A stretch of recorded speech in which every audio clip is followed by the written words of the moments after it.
Coggy, this year would be the quickest I think a crowd has sat down and become quiet. This is great. Not like primary school, we don't have to put a hand up or anything.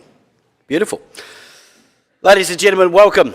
Tēnā koutou, tēnā koutou, tēnā koutou, katoa. Greetings to you all. No mai haere mai, welcome here to this amazing space, the Wairarapa Event Centre. As well as to everyone, of course, watching at home. We're live streaming on Wairarapa TV. Good evening, everyone. I'm Brent Gear, and it's a pleasure to be one of your MCs here for tonight, and like many of you, a passionate sports enthusiast. Tonight will promise to be an exciting celebration of sport, which truly runs through our blood and in our DNA in Wairarapa. We have a wonderful opportunity tonight to truly honour our coaches, our clubs, our volunteers and sports people. They're incredibly supportive families and whānau. They're the lifeblood that brings sport into our communities. But before we dive in, there's always the housekeeping, isn't there? The wharepaku or toilets are located, of course, in the foyer. This stunning whare, of course, that is here at the Wairarapa Event Centre has a non-smoking and non-vaping policy. In case of an emergency, please exit through your nearest marked exit door, and you can exit at the eastern end of the Holloway Street, just near Carterton School, after you assemble into the car park there.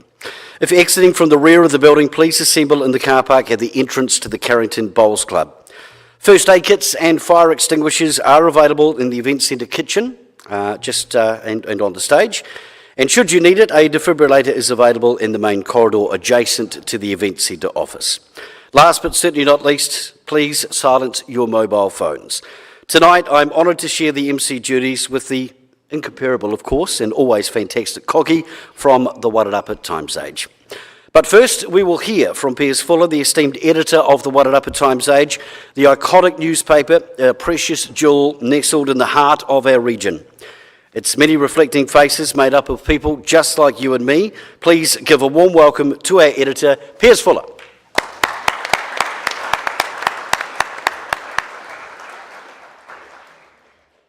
Good evening, everyone. Great to be here. I didn't know I was esteemed, but I'll take it. Carterton Event Centre, now the Wairarapa Event Centre. Things change. What a great place to hold this every year. This is the second time I've been here, so it's the second year with stuff.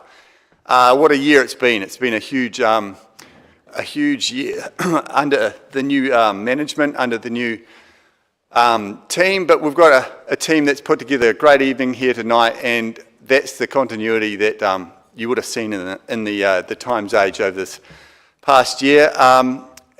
What have we done in the last year? Lots of sport. We've still got sport, which is a testament to how much it means to the region that we've got Coggy. Stuff have 7 regional newspapers throughout New Zealand. We've only got 1 sports reporter, and here he is. So it's great to have that part of our offering. The Times Age is still punching above its weight, I feel. We were the only regional newspaper in the Stuff stable to get be finalist in the New Zealand Regional Newspaper of the Year, and we'll be trying to do that again. So that's really part of our growth, serving the community such as yourself, so it's great to be here. We've got Dame Katrina Williams down here. I'm really excited about talking to her later in the evening.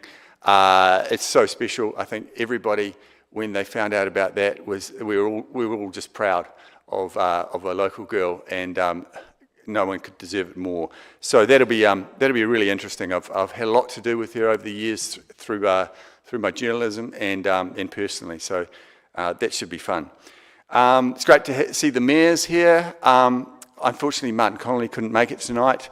I'd just personally like to say thank you to Gary Caffel and to Ron Mark for your time leading our districts. It's a big job, and it's awesome, and you will stay in the game in your own way, but it's great to have had this time with your leadership. So thank you very much, and thank you for coming, everybody. It's going to be great. We're going to celebrate some wonderful sports people, so cheers.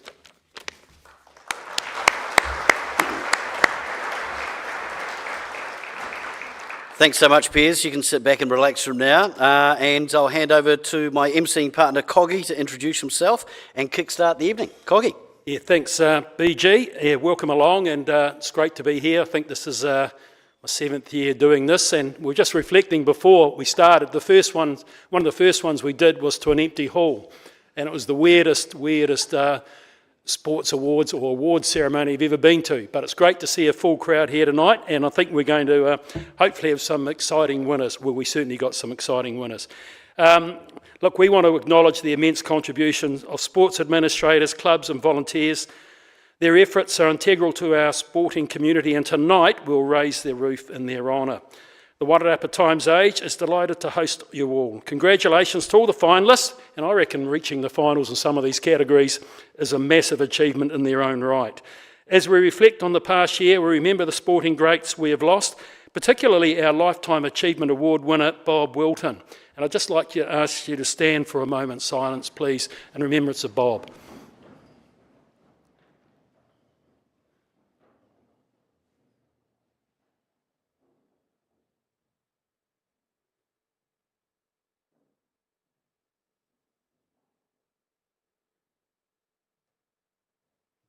Thank you, ladies and gentlemen. Much appreciated. Tonight, we are delighted to present our awards in 15 categories, showcasing the breadth of sporting achievements and contributions throughout the region. Category winners were determined by an independent panel of 3 judges whose votes each contributed to a quarter of the total score. The final quarter of the votes was supplied by the public. All category winners would automatically advance as finalists for the prestigious Supreme Award of the Year. We'll also announce the Lifetime Achievement Award and the People's Choice Award, which is voted by the public over the time of the nominations going out and the finalists being announced. All this excitement, of course, can be thirsty work, and there's a cash bar available in the foyer for refreshments. Dinner will be a buffet served after the first set of award presentations. A brief refreshment break will follow the second set of award presentations. A program with the evening's order of events can be found on each table. For each category, the category sponsor will be invited to the stage to say a few words before the finalists announced. If you hear your name, please come to the stage to collect your finalist certificate, then move to the right side of the stage. The category sponsor will then announce the winner. Either Coggy or I will read the winner's profile, and the award will then be presented by the category sponsor. Each winner will have the opportunity to say a few words before exiting the stage with their sponsor for a bit of a photo opportunity. All category winners will receive a trophy and a cash or voucher contribution thanks to the generosity of our sponsors. Carterton New World has kindly provided wine for the age-appropriate category winners this evening. GJ Gardner Homes Wairarapa has sponsored the chocolates for our under-18 category winners. We extend our gratitude to Trust House, a continuous supporter of sports teams and facilities in the region, for generously providing a gift voucher to each of the category winners tonight. We also extend our gratitude to La Gras Vineyard for generously providing the complimentary wine selection available upon arrival this evening. Our thanks must go to Mitre 10 Mega Masterton for kindly lending the plants that adorn the stage tonight. Our awards are made possible by the unwavering support of our sponsors. We deeply appreciate their dedication to celebrating sporting excellence within our region.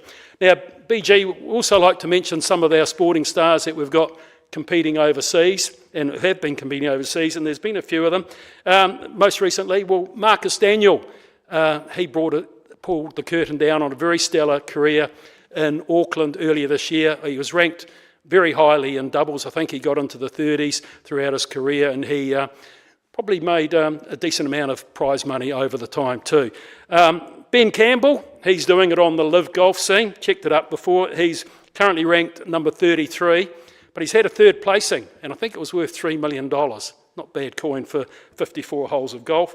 And more recently, Will Cole, our under-20 rugby player from Greyhound, next Strathkiel boy, and he played a key role in New Zealand finishing with the silver medal at that. But anyhow, let's begin the night's action, the first section of award presentations.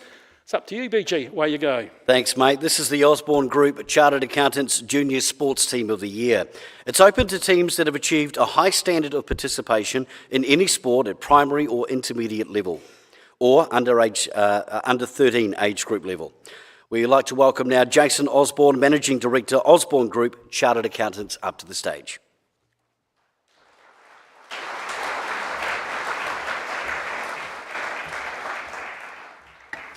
Right, the finalists are Athletics Featherston, the 4x100 metre team. Hadlow Preparatory School, top tennis 8. Masterton Intermediate School Aces in netball, and Masterton Intermediate School Sevens, boys rugby sevens team. If you guys would like to come up on stage, please.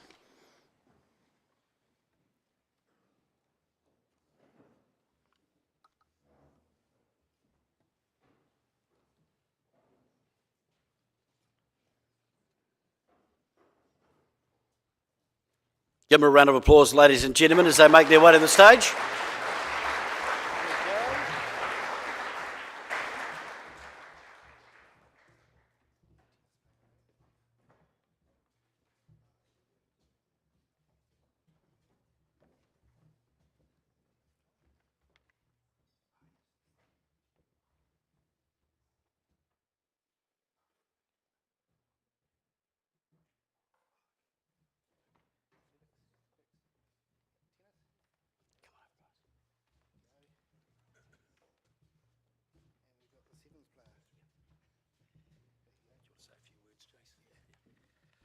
Just bring it down for me, Coggy, thanks.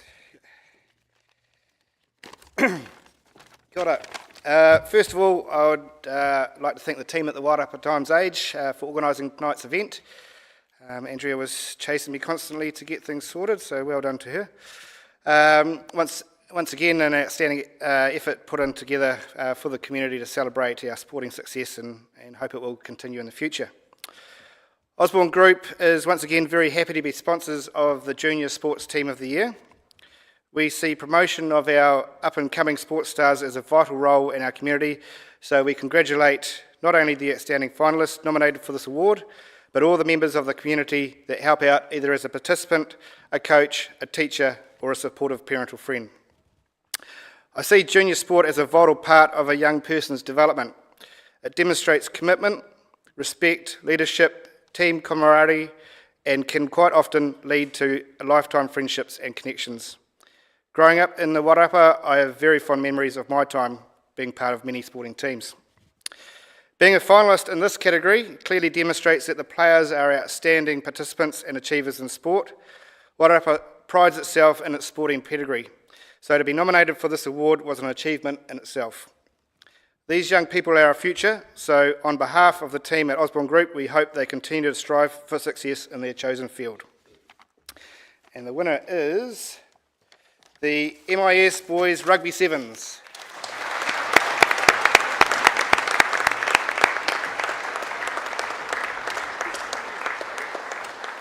The MIS Sevens team were unbeaten throughout 2024, winning all their school exchanges, the Wellington Regional Intermediate Schools Tournament, and a prestigious Toi Whakahu Waka tournament as well.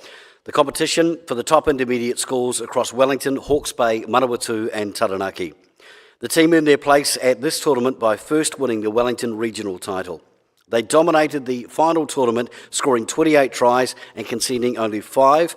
In the final, they fought back from an early setback for a convincing 25-10 win over Whanganui Intermediate.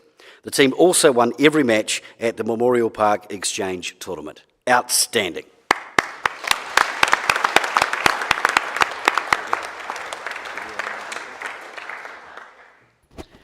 I didn't expect this to happen, so I didn't prepare a speech. I might continue in Afrikaans, but let me try to go with Te Reo.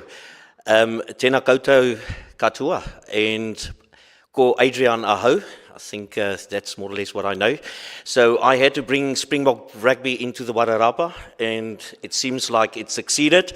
So we can continue with that. I want to thank Russell Thompson to start off with. He gave me the opportunity to coach the team, and we did really well. But I had a wonderful captain. He's on his way. He's obviously a bit late. Alfie was never late. So he led the team by example. I've never seen a captain like that in my life. So well done to Alfie.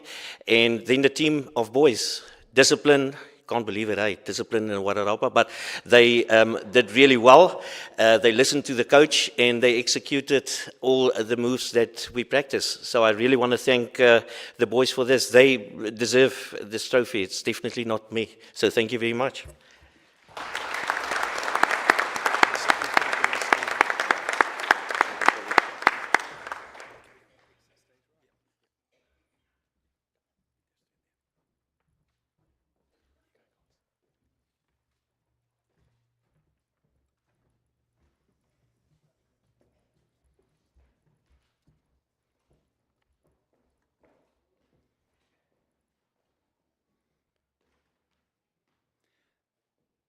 Our next category is the Transit Coach Line's Youth Sports Team of the Year. It's open to teams that have achieved a high standard of participation in any sport at secondary school or 18 and under age group level. I'd like to welcome Tony Baker, the Operations Manager of Transit Coach Lines, to say a few words.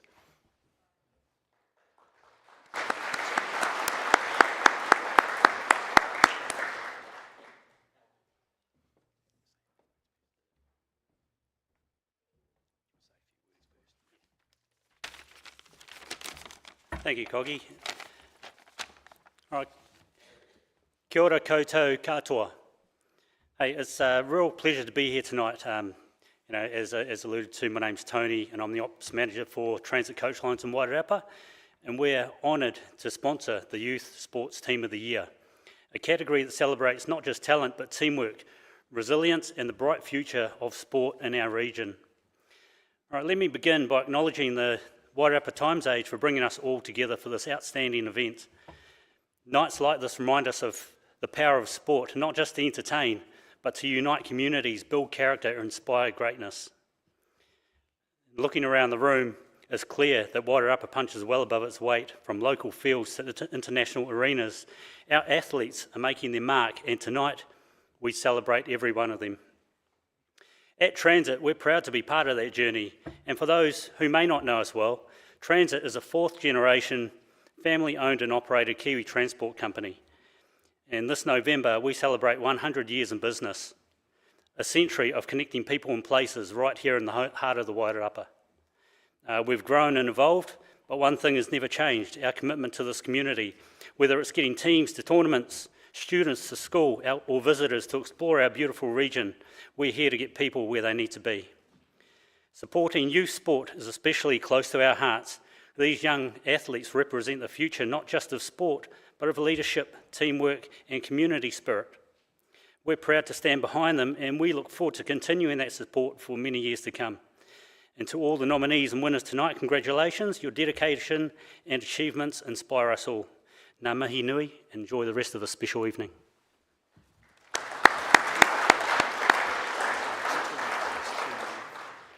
And our finalists in the Transit Coach Lines Youth Sports Team of the Year are Harry Hamlin and Trent Walker, bowls; Kiranui College, Adventure Races; Solway College, Equestrian; and Wairarapa College, Under-18 Hockey, girls. And I'll now ask Tony to announce the winner.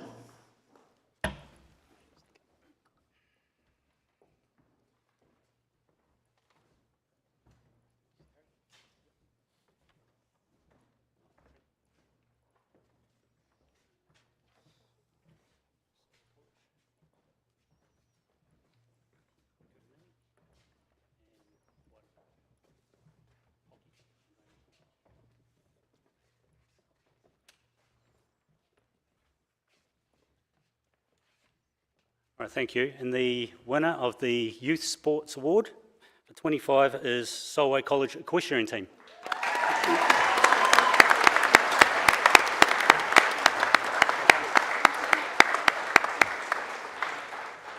The Solway College Equestrian Team were crowned North Island Secondary School champions, heading off more than 80 teams and 600 riders in the prestigious event in Taupō. Solway College had previously placed in the top 3 on 2 occasions, but this was their first time winning the competition. The team comprised Eliza McDonald, Isabella Burns, Bridie King, Amelia Westgart, Lucy Burke, Naya Boone and Farah Smith, and was coached by 1988 Olympic bronze medalist Tinks Pottinger. Solway also took out the champion team in the Arena Eventing Teams event.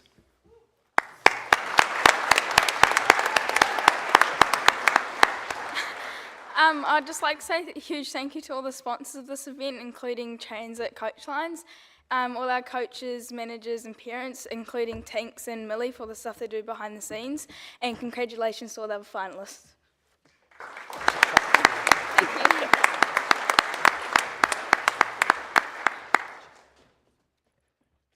Well done, ladies and gentlemen. Absolutely outstanding.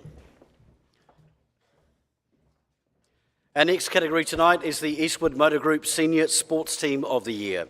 This is open to senior teams that have achieved a high standard of participation in any sport.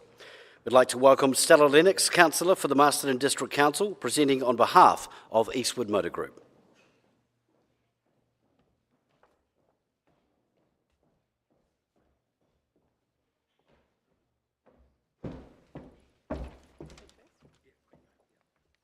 Thanks, Brent.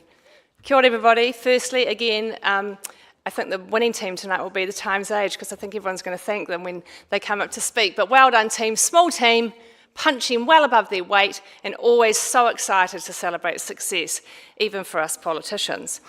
Anyhow, lovely Gary Allen couldn't be here tonight. He's a bit under the weather. However, he would have loved to have been here to celebrate all the amazing sporting achievements in this room, and I'm honoured that he asked me to present this award on behalf of his team.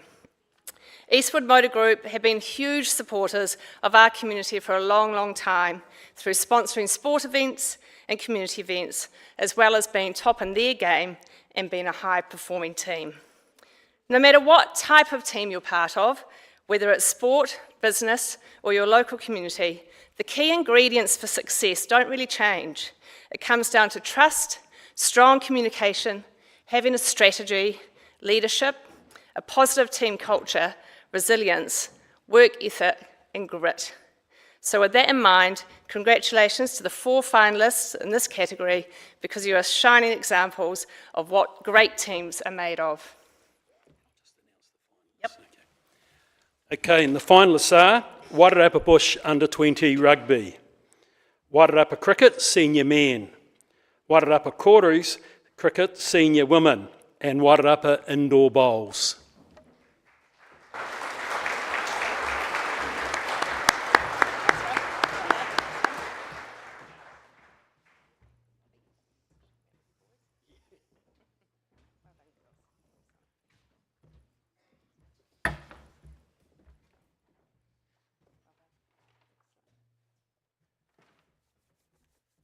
I'll now ask Stella to announce the winner.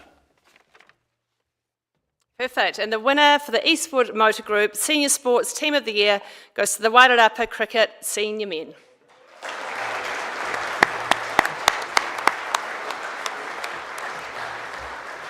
WBS Wairarapa created history for the tiny district, heading off the powerhouses of the CD tournaments to one of the region's major trophies, the Chapel Cup, for the very first time.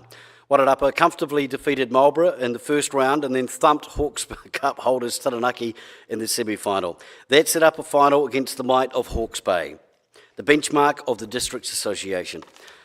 After being set 234 to win, Wairarapa chased down the target for the loss of only 2 wickets in the 43rd over, an outstanding achievement.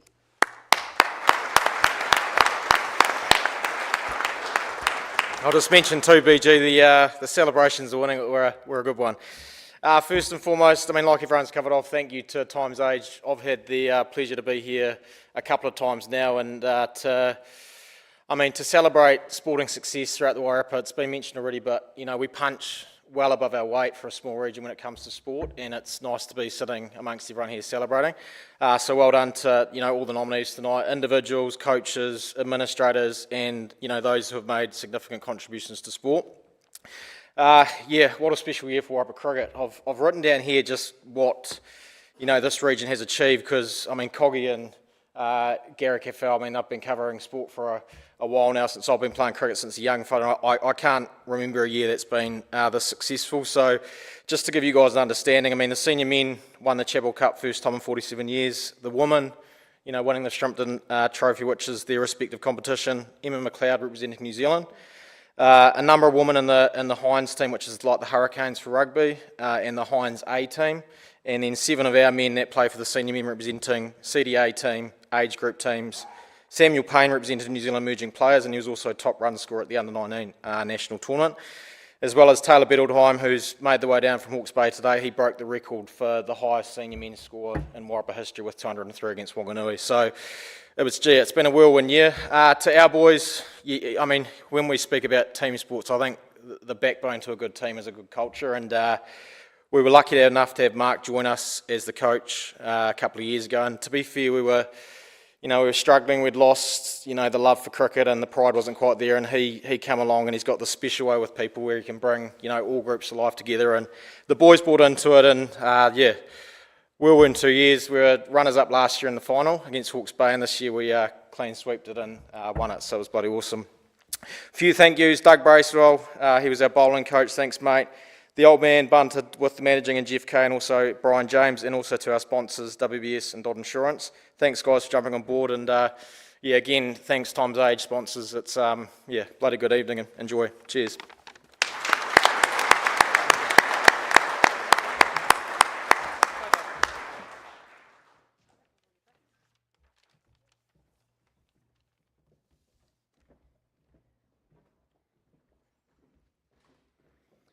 Our next award is the Kiwi Span Wairarapa Sports Club of the Year. This award recognises the progress made by clubs in promoting their sports both on and off the field. I'd like to welcome Tonya Harrison, the owner and office manager of Kiwi Span Wairarapa.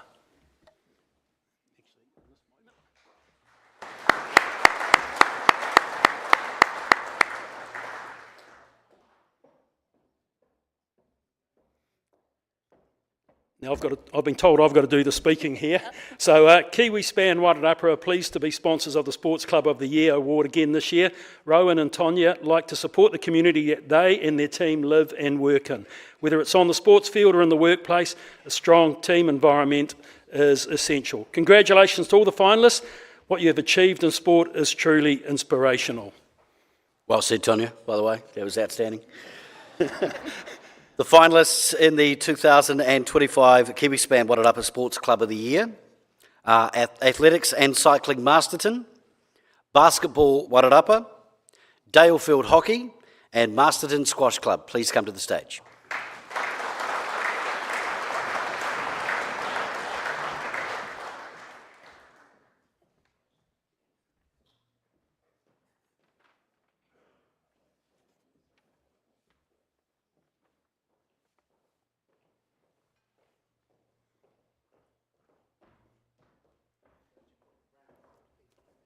Yeah, we got something for old people. You're right, David.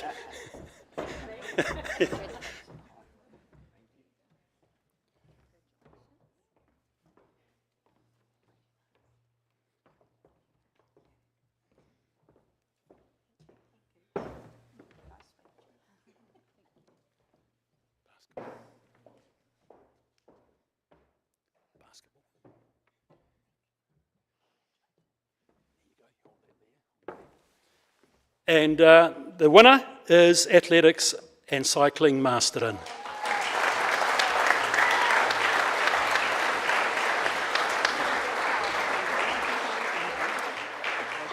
ACM has excelled in the sporting arena and also in the community. Highlights over the year include 2 Lifelight charity running events raising $2,000, a joint charity venture between the cycling section and South Wairarapa Rotary which raised $16,000.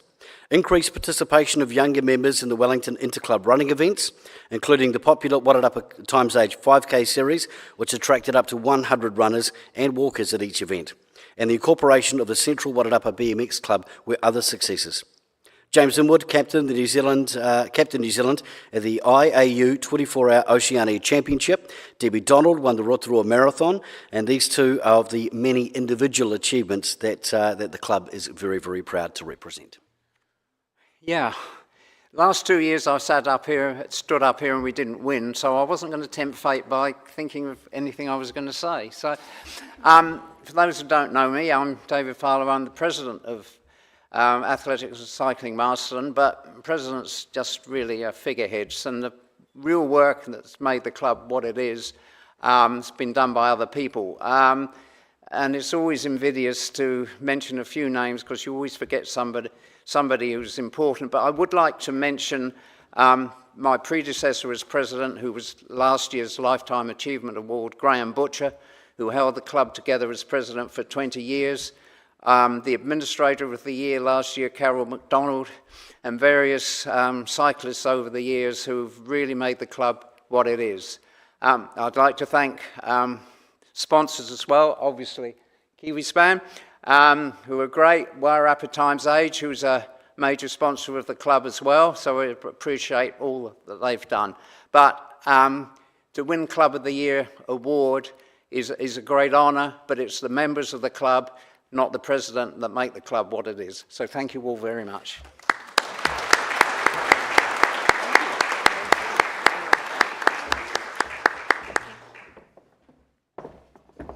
Our next category tonight, ladies and gentlemen, is the DPA Chartered Accountants Volunteer of the Year.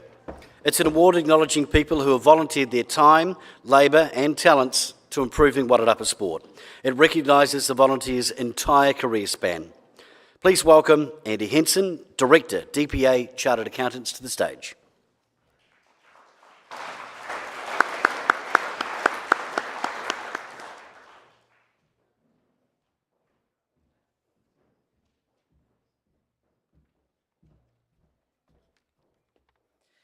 Good evening, everyone.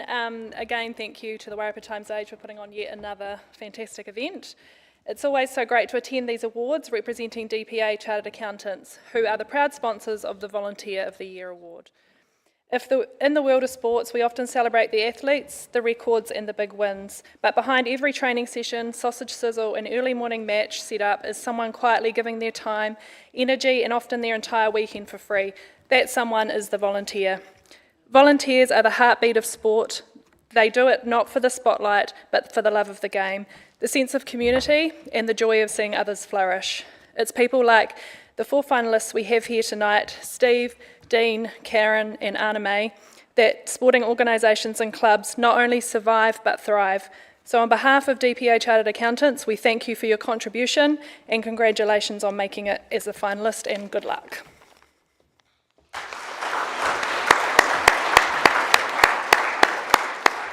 Right, I'd like to announce the finalists to come up on stage. Anna May Gudsall, hockey and rugby. Dean Gooden, cricket and rugby. Karen O'Connor, hockey, and Steve Thompson, rugby.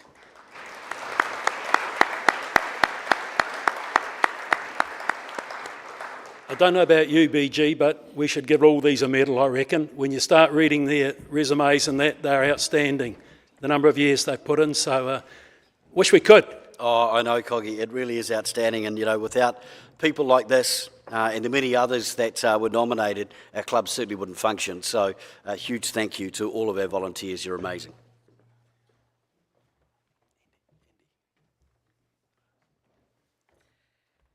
Okay, so the winner of the DPA Chartered Accountants Volunteer of the Year Award for 2025 is Dean Gooden.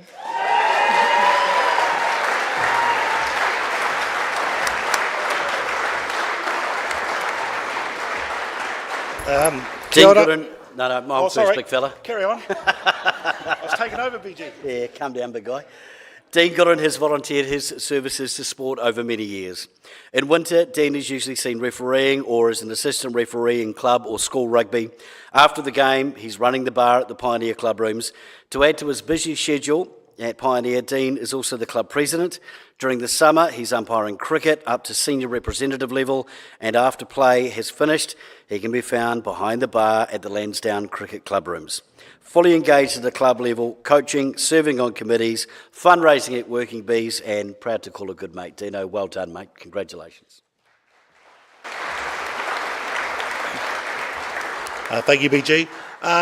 Yet again, I'd just like to thank the sponsors. Thank you very much. They're an important part of sport. And all the sponsors tonight, thank you very much for doing what you're doing for sport in the Wairarapa. Times Age again, as everyone's mentioned, thanks for this evening. It's a great evening and it's good to see everyone here. To all the finalists, you all do a superb job. You're all one of these. You should all get one of these. So thank you very much for all being here.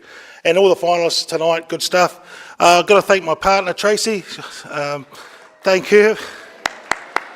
Because BG's right, on the weekend she never sees me, and tonight I should be running the bar because Pioneer have got a sports, their semi-final in darts tonight, so I've got someone else running that.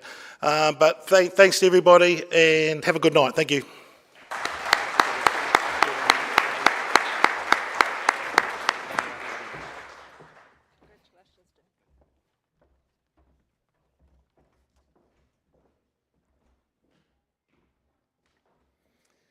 Bit like the last category, I'd like to be able to give a medal to all the next ones coming up too, because they do tremendous jobs. And it's the Garth Burridge Lawyers Administrator of the Year, award acknowledging people who have contributed to the administration of sport, and it recognises the administrator's entire career span.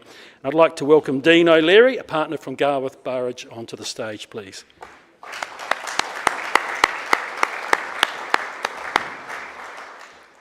You're quite right, Coggy. It's the old story. Someone's going to do the paperwork, mate, and balance the books. So obviously very, very important. Good evening, everyone. On behalf of the team at Garth Burridge, it's a real privilege to be here tonight as the proud sponsor of the Administrator of the Year Award. As a law firm that has served our community for over a century, we understand that behind every successful organisation is someone who keeps the wheels turning, often quietly, often behind the scenes, but always with commitment, precision and heart. Administrators are the steady hands. They are the first to arrive, the last to leave, and the glue that holds everything together. They manage the chaos, solve the problems, and make others look good in the process. Tonight we celebrate the excellence in this essential role. To all the nominees, thank you for the incredible work that you do. You are the backbone of your teams, and we are honoured to recognise your dedication. Thank you.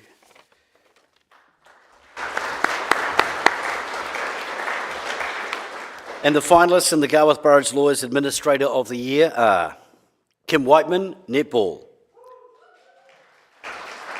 Alva Simonson, Wairarapa Indoor Bowls. Mark Jerling, Wairarapa Multisport Club. And Rosie Swanson, football.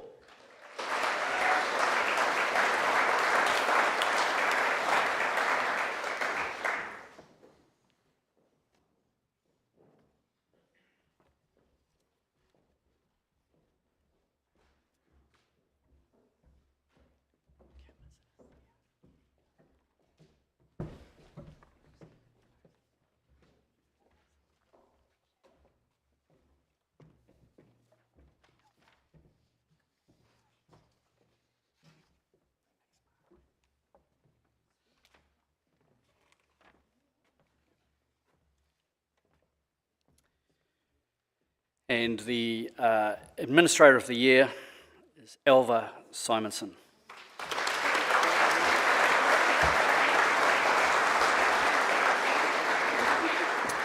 Wairarapa Indoor Bowl stalwart Alva Simonson was honoured in 2024 for 50 years service to the sport with the New Zealand Indoor Bowl Special Services Award. Alva's half-century of work within the Wairarapa district included holding the Secretary and Treasurer positions and actively being involved in the overall running of district events. As well as her administration roles, Alva has spent hours on the phone organising teams and finding players for teams and even picked them up to play. And last year she was involved in organising a friendship club to assist with the introduction of overseas visitors to the game. I don't know how you can beat 50 years of service, but that's incredible. Outstanding.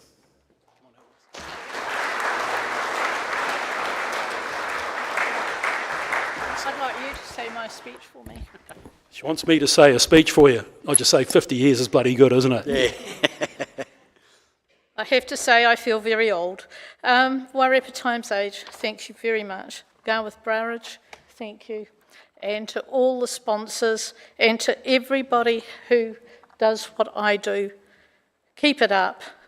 I enjoy it still, and I will in the future too. Thank you.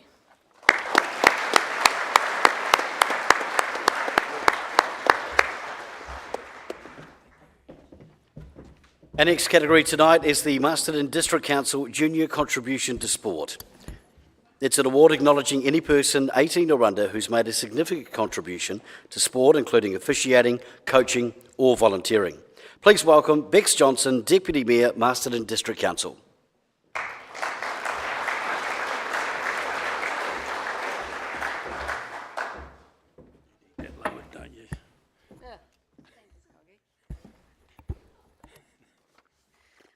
Good evening, everyone. My name is Bex Johnson, Deputy Mayor for Masterton District Council. On behalf of Masterton District Council, I'd like to thank Pierce and the WTA team for celebrating our local sports people, officials and volunteers. The health and wellbeing, thank you Gary, the health and wellbeing of our community are incredibly important to Masterton District Council. MDC looks after 215 hectares of parks, reserves and sports fields. We work closely with community groups to facilitate and enable active recreation in Masterton. All of you tonight have demonstrated the qualities of success. You have turned up, applied yourself and tried every day to do better. But the key ingredient to success in my book is attitude. They say a bad attitude is like a flat tyre. You won't get anywhere until you change it. But I don't see any flat tyres in the room. All I see is performance tyres. So keep it up, no pressure. And now I'd like to announce the winner of the category. We'll call the finalists up first, Bex, so... No. Typical, jumping the gun as usual. Anyhow.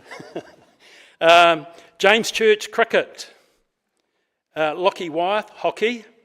Luca Rodia, basketball. And Maralise Whiteman, netball.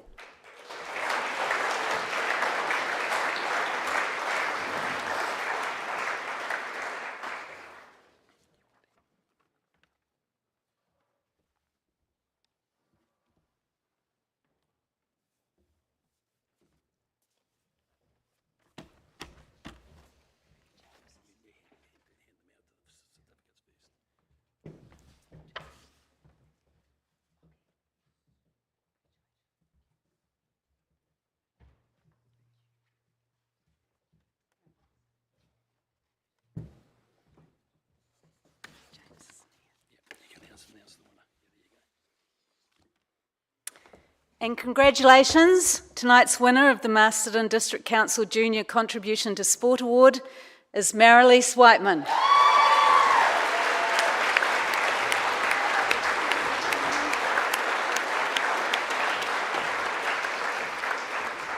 Maralise Whiteman has umpired netball since she was 11 years old, initially for the Tuharangi Juniors, then she moved on to the Tuharangi Seniors, Kiranui College and the Carterton and Masterton Summer Twilight. She's also umpired for Netball Wairarapa and obtained her centre badge and received both the Kiranui College and Netball Wairarapa contribution to umpiring trophies. Maralise has been a coach for Kiranui for the last 4 years and prior to that coached the Tuharangi Juniors. Maralise gives at least 6 to 10 hours per week in the season to volunteering in the local netball scene. Brilliant.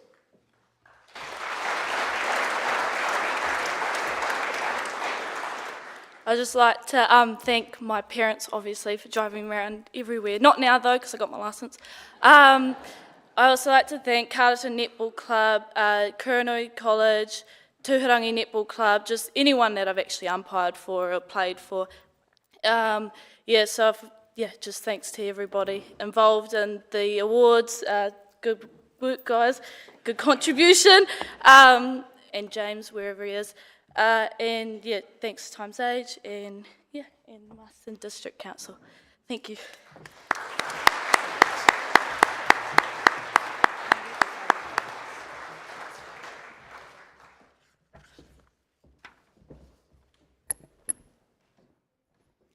Our next category is the Breadcraft Junior Sports Personality of the Year.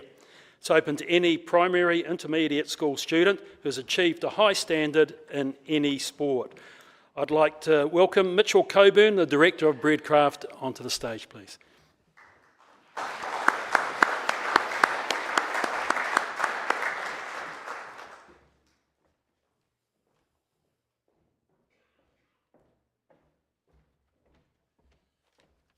Okay, good evening everyone. On behalf of Breadcraft, I'd like to thank the Wairarapa Times Age for putting on such a great event celebrating Wairarapa sport, as they have done for so many years. Breadcraft is proud to support such an event, highlighting the way this region consistently punches above its weight in all sporting arenas. This fact, I believe, is especially prevalent in our junior sports personality category, where we see 4 terrific finalists this evening. To the 4 finalists, Jet, Keone, Kiwa and Wyatt, you should all be incredibly proud of your accomplishments to date, knowing that they have taken countless hours of sacrifice from not only yourselves, but for your parents also. To be a finalist this evening is a massive accomplishment in itself, regardless of tonight's outcome.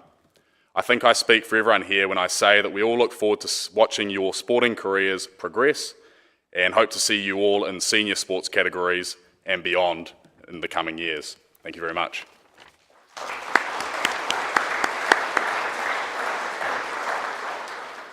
And our finalists in the Breadcraft Junior Sports Personality of the Year are Jet Burkhardt, tennis; Keone Tiley, surf lifesaving, basketball and rugby; Kiwa Williams for athletics, netball, swimming and waka ama; and Wyatt Halliday, athletics.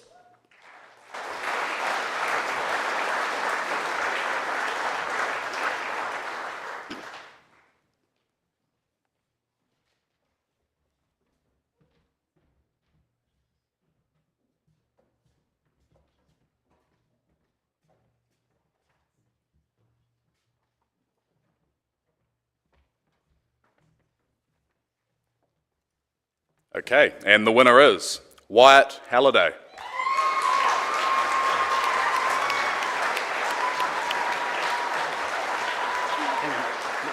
Got to say a few words first, okay? Wyatt Halliday from Athletics Featherston had a successful 2024-25 season, winning the Grade 9 Interclub Points Series, heading off athletes from much bigger clubs from across the Wellington region.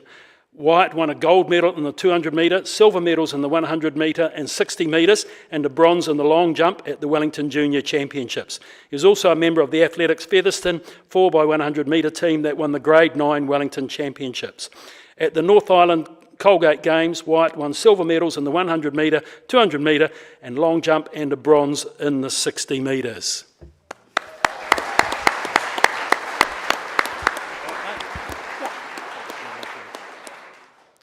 I would like to thank Breadcraft for sponsoring this category, and Inga and Carleen, my coaches, for coaching me, and my parents for driving me around to all my events.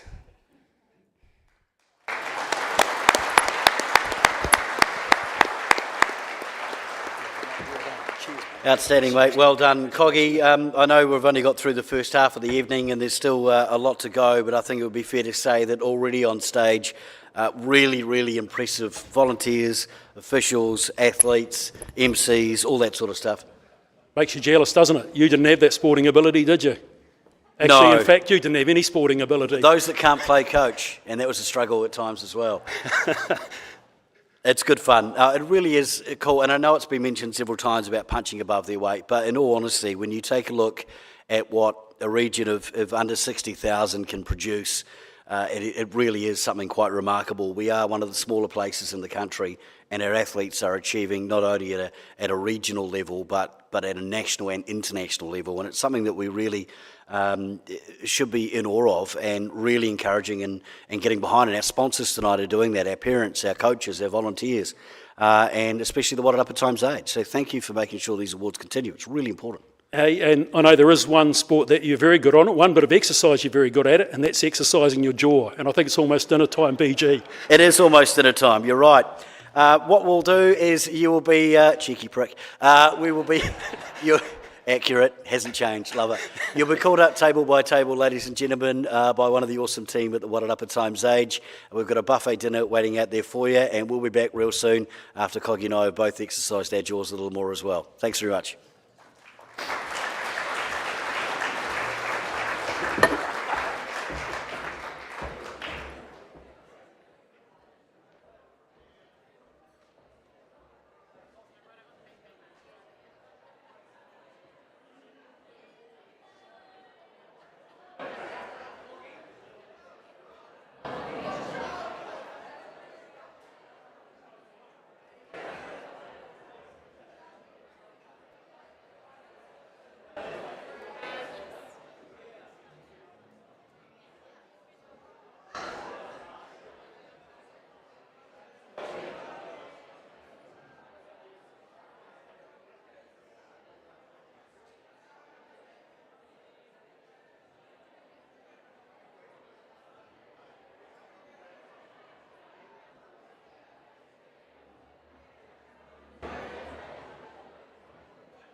about to get underway, so if you'd like to take your seats again, that'd be much appreciated. Thanks.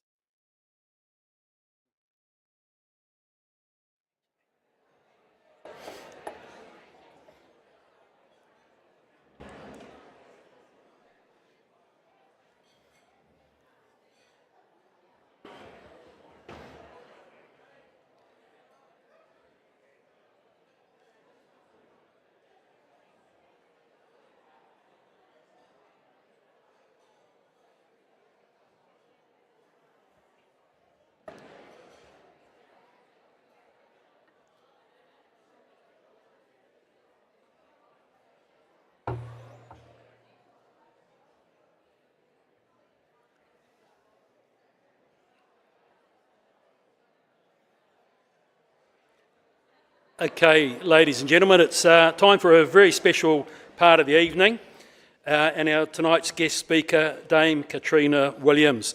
It's interesting, there's some nice information here about Katrina, but I think the biggest achievement that she had was being named 1987 Wairarapa Junior Sports Personality of the Year.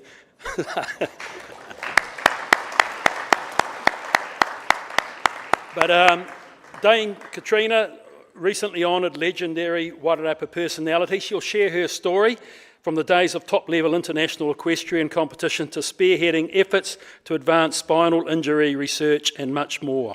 One of the country's top equestrians, prior to her injury, represented New Zealand at the World Cup show jumping final in Sweden in 1999.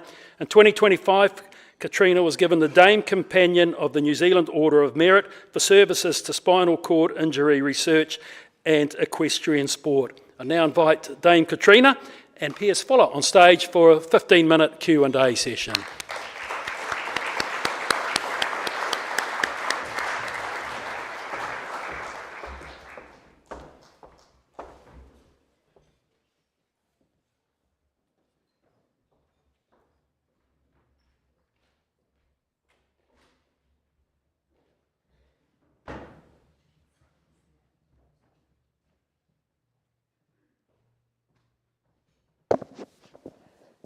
The hot seat, okay.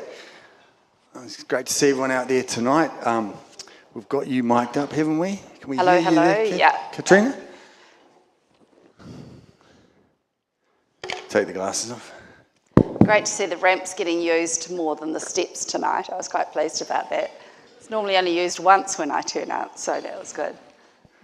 Yeah, well, it might be something that we address in our interview about able-bodied people too slow for disabled, so something that you're passionate about. It was the last time I got to talk to you at length was that interview before the announcement of being made a Dame, and it's so special for this region, and so special because so many people out there, they feel like they know you know a lot of them personally, and you really feel like one of us. And if we think about who we've got and who we've had in the Wairarapa, people like Sir Brian Lahore, it's a special club, and it's not something given away.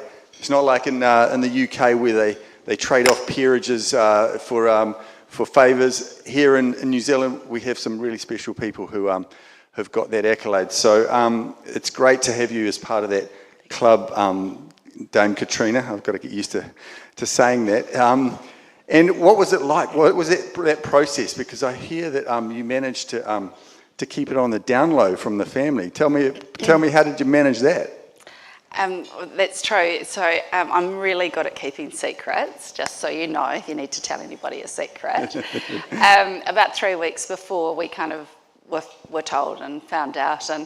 And when Piers phoned and said he wanted to interview me, he said, could he come on the Friday? I worked out, we actually had a family friend's funeral up in the Hawke's Bay that was more closely connected to Buzz and Susan Sam. And so I worked out that maybe it probably would be a good idea that they went to the funeral and I stayed at home so that Piers could turn up. And it just so happened that TV1 wanted to come that day as well. So that worked out really well.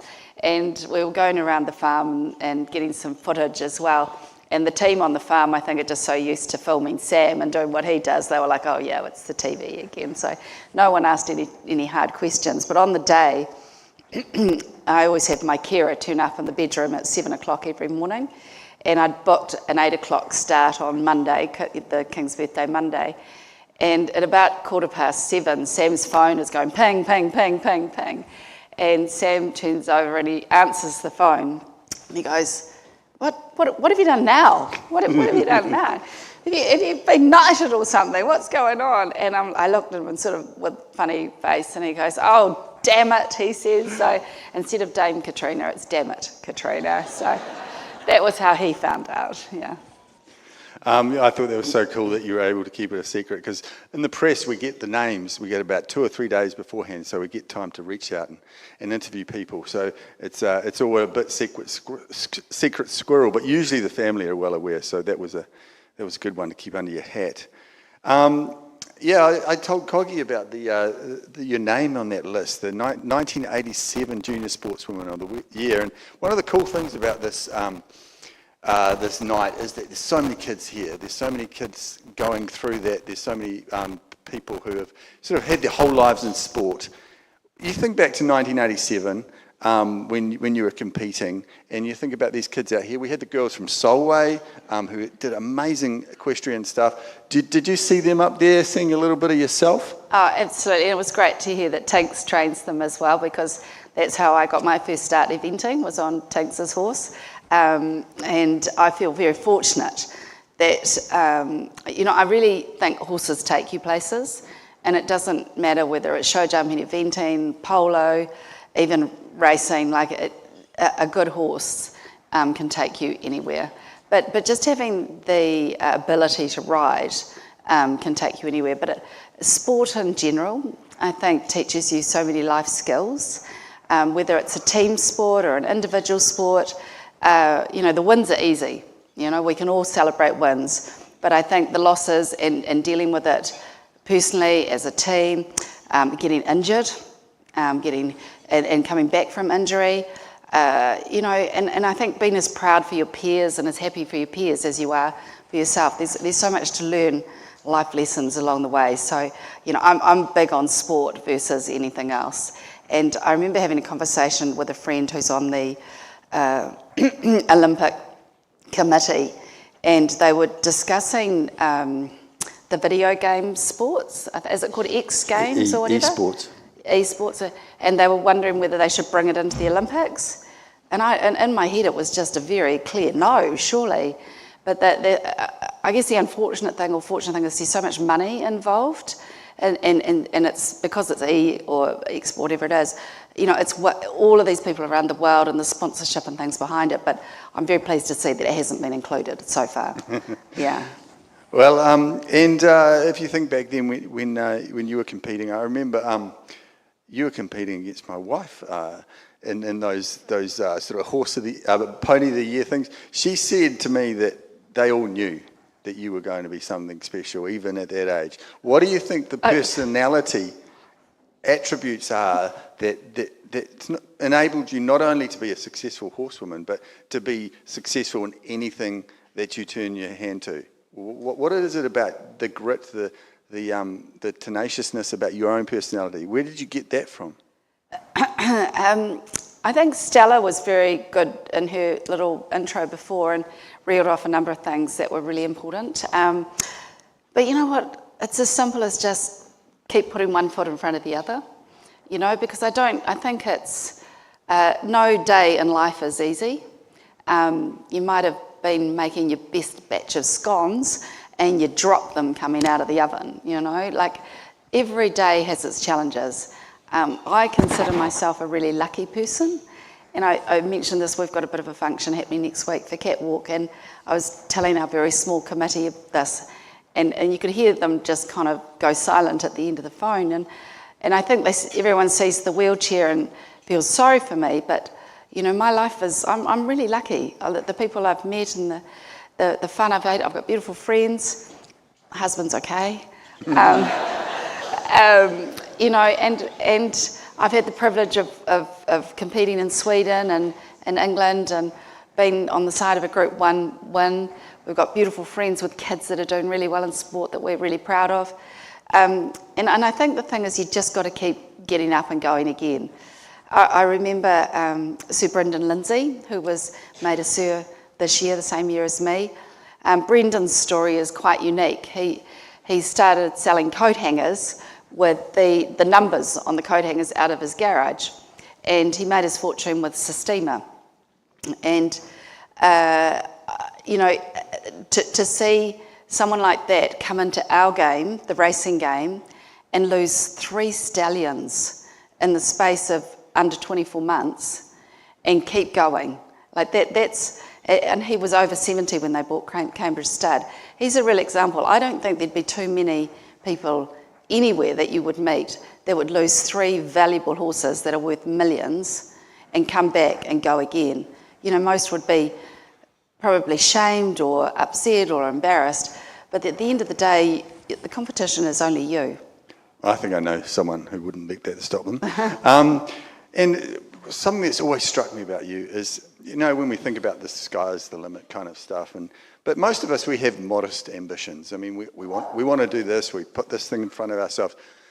You seem to have an almost limitless ambition. If you think, you know, I've got this situation, I'm going to fix it. I'm going to find a cure for spinal injury. And you literally take the whole thing forward with you. That limitless ambition is something that not everybody has. Do you feel like, how does someone get to that place where they can extend their modest ambitions into things that are much further out than they first anticipated? I think when you're a kid, I think I always wanted to ride at the Olympics, and that never happened, but I gave it my best shot. I've been a spectator a couple of times, and it's pretty darn fun. So if you need something to do in your life, I would recommend going to the Olympics, because supporting the Kiwis is a pretty cool thing to do, whether you've got a child in there or not. But I think, and especially the Wairarapa as well, aim high. When I broke my neck, everyone got around me because they wanted to help. And I said, the only thing that's going to change my life is if I get these legs working. And what we realised is the current status quo is getting you to hospital, bolting you back together, and pushing you out the door and saying, get on with life. Now, what you will find is most people that break their backs or necks live life on the edge. That's why they've broken their back or their neck. If you're a couch potato, life in a chair is really easy, but we're not couch potatoes. So when our team got together, it was a pretty formidable bunch of women, actually. Georgie Falloon is here tonight with her lovely son, who's been nominated in one of the rugby awards, and she was one of a team of about 8 of us. And things like, right, who are we going to get to represent us? And one of the girls said, well, why don't we ask Sarah Phillips? And everyone just laughed, to be our patron. And I'm like, well, why don't we ask Sarah Phillips? She can only say no. And so a phone call to Mark Todd, I want you, but I don't want you. And this is what we're doing. And I still remember Mark saying, God, I wish you'd phoned yesterday. I was at PA's 60th. And I was like, oh, Princess Anne, of course, silly me. Anyway, seriously, a week later, and she's on board, and that was her first patron job that she did. And I did get a little word back that PA was a little bit upset that she'd chosen a Kiwi charity that she knew nothing about to put her name to. But, I think in general, people want to help. All the sponsors here tonight want to help. In general, people, if they can, will. Catwalk has set its sights pretty high, but the team behind Catwalk have been there for many years now. And my personal wish is to do Catwalk out of a job, as it is with the team, and challenge the researchers, challenge the surgeons, and say, look, just because you are a surgeon and you've got this person back into the chair, how about aiming one step further and pushing your brains and your body to do more. You've got your beach house, you've got your fancy car, you've got your beautiful family.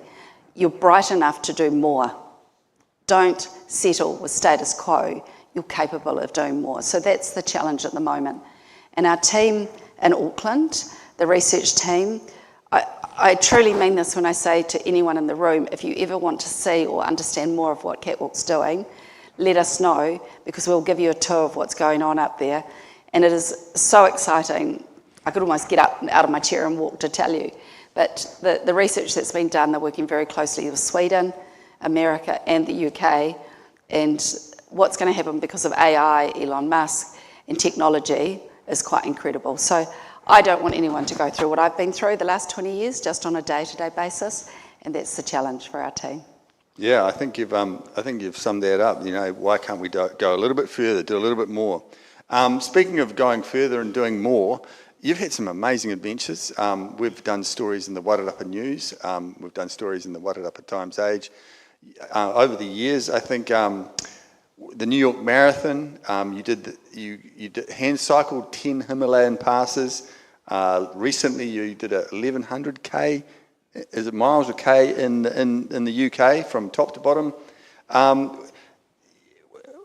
Are you restless? I mean, what is it about you? Well, I've got to do that mission. I've got to do that mission. Is it because you seem to have this burning desire to keep on knocking things off? Piers, that recent trip, we cycled from Scotland to London, 100k a day, 1100 k's, and finished up at the Savoy, which was quite smart. The irony of that, it was raising money for spinal cord injury research. When we got to the Savoy, there were 3 sets of staircases to get up to the party. So I did have a little giggle to myself about that. But everything we've done, it has been for spinal cord injury research, and that's the connection. And if you've got a body, use it, is kind of the mantra, which is what everybody here tonight is doing with the sport. And that's why I truly want Catwalk's money to be going into other things. And Meg Spears, who's been with us, Chris Lovelady, they've been with us, my goodness, I want to say 15, 18 years. That's the sort of commitment we have from our team. And Meg herself was a self-confessed geek.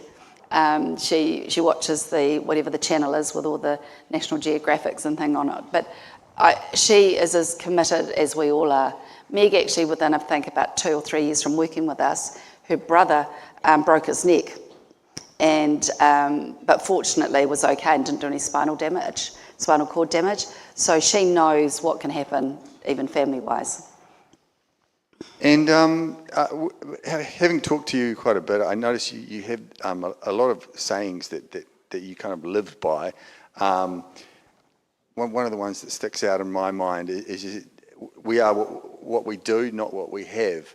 And life is about doing things, and I guess that's a reflection of sport, isn't it? So do you feel that you've achieved those goals in doing rather than having, and you'll continue to do them? Do you have any missions that you've got lined up that you can tell us about?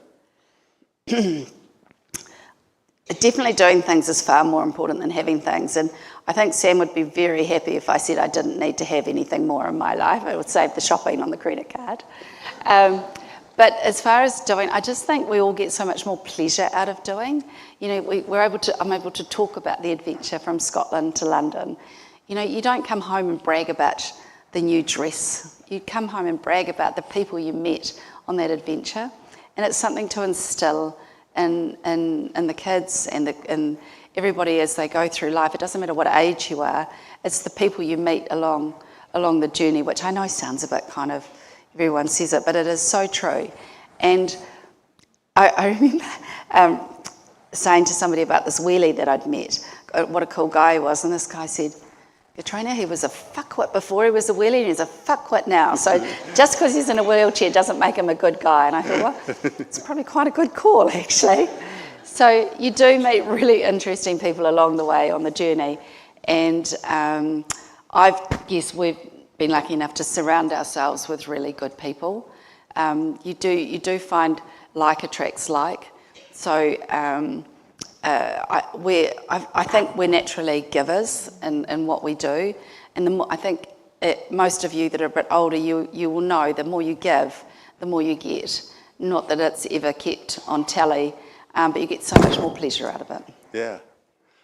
Well, I guess one of the last questions I wanted to ask is most important. Has being a dame changed your relationship dynamic? Not quite sure how to answer that one, actually. No, everyone keeps going, what does Sam get called? And Sam tells everyone he's called boy. So I think it's what Tink's told me too. yeah. But recently, I had a quick trip overseas recently, and it was economy all the way to Europe and all the way back again. And I got home and I said to Sam, I might just put Dame on my card, I think, in future. It might just help with some better seats. So, no, as you know, it doesn't change anything. You just hope that, I truly do hope it has a bit of cred for Catwalk and maybe opens some doors. And the current goal for Catwalk, just to sort of put it out there, is we're on a 10.5 mil fundraise drive. We started this 18 months ago. We've raised 7.5 million. We've got another 3 mil to raise. We're hoping to raise a good chunk of that next week. And the idea is that we get Catwalk into a situation that Catwalk is a research group, not a fundraising group. So our goal is to have consistent people donating annually sums of money, so that we're not going cap in hand every year going, right, we need more funds. And the research that's happening in Auckland, I feel very proud of. It's something that I hadn't been and seen what they've been doing for a long time, and I was up there just 6 weeks ago, and it is something that I feel I really want to skite about. It is great. The brains and the brawn behind it are exceptional, and I feel very, very confident that they are going to be part of a worldwide team. They're going to make a difference to wheelies in the very short future. And how do you think you'll feel that day when people are walking again because of the research that you've contributed to?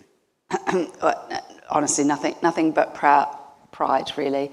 And I think that's something that I see when you hear the kids speaking at school about their teams and things. I think when we were that age, you were quite coy about it, whereas now it's okay to be proud.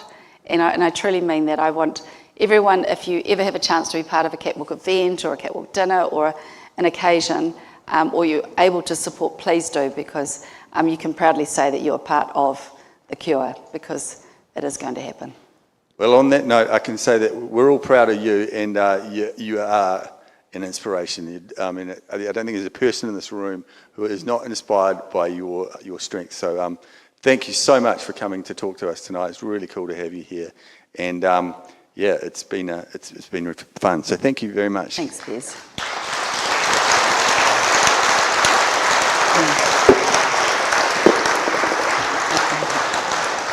Thank you.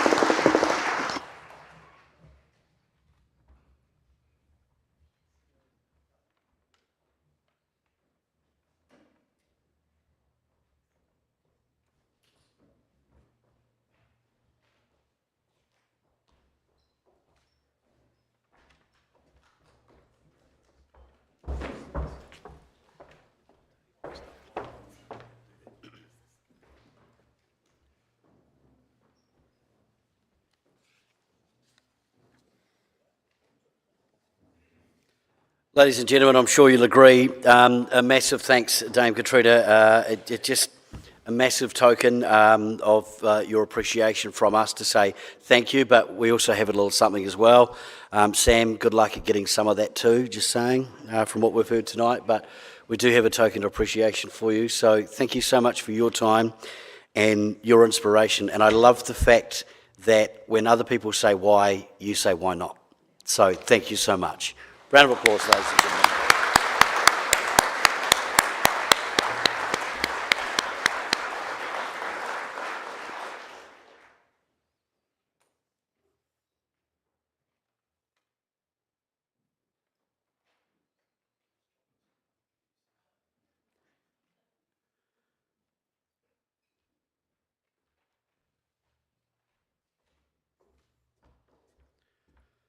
All right, Coggy, into the second half of the awards. All right, let's hook back into it then. Master District Council Official of the Year, an award acknowledging any person 19 and over who acts as an umpire, referee or judge. I'd like to welcome Gary Caffell, the Mayor of Masterton District Council, onto the stage, please.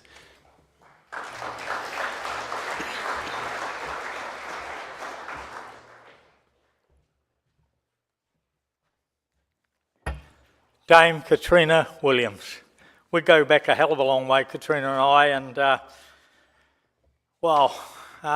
it's just an honour to be sharing a stage with somebody like that. Quite emotional listening to that, Katrina. I think that you embody every good thing about sport and life in general. The grit, determination and commitment it takes to succeed as a participant, the courage and bravery to deal with adversity, and the resilience and resolve to turn that adversity into something really special through the work of your catwalk organisation. You're a very, very special woman. And I know I speak for everybody here when I say we are so proud to have you as part of our district and that your damehood was richly deserved. It does raise a question though, and I googled it up today. What do we call Sam, who himself has been an inspiration for the support he has given you? I mean, when you have a sir, you have a lady. When you have a dame, what do you have? And I looked it up, and according to the Department of the Prime Minister, Sam, I'm sorry to say, you are simply Mr. Williams. That's all you get, Mr. Williams. Anyway, it's my pleasure to present on behalf of the Masterton District Council and the wider community which we represent what I think is one of the most prestigious recognitions in this award ceremony, the Official of the Year. For me, and I think for most of you out there, officials are the unsung heroes of sport, because without them, there simply wouldn't be a game. But in this day of social media and all sorts of avenues where people can vent criticism about all sorts of things, being an official is not easy. In fact, it's being a little bit like being mayor, really. No matter what level you are officiating at, you can virtually guarantee there'll be somebody willing to take pot shots at you. And consequently, it takes real dedication and commitment to constantly put yourself in that position. I mean, we've all done it, haven't we? It might only be an under-8 rugby, football or hockey game. But if things don't go the way of our little Jill or Johnny, it has to be the fault of the referee or the umpire. The fact that Jill or Johnny were so damn timid and awkward, hell, as parents or grandparents or family, we just would never admit that. No, it had to be the referee. So officials like the 4 finalists who will come up here tonight, Brianna, Charlotte, Mark and Peter, they really are special people. They have shown an extraordinary ability to handle all those outside pressures, while all the while going through the various processes which ensure that any sporting contest is played fairly and within the rules and regulations under which they are bound. They are the people who deserve huge respect for showing up when it matters most, who demonstrate the value of fairness and impartiality, and who week in and week out give up their time, often with no financial reward, to allow many of us here to play or watch the sport we love. And that's why people like these 4 finalists who will be coming up here are absolutely worth their weight in gold and thoroughly deserving of the recognition which comes with being a finalist in such an important category. They are, as I said before, the unsung heroes of sport, and we salute them all. Thank you.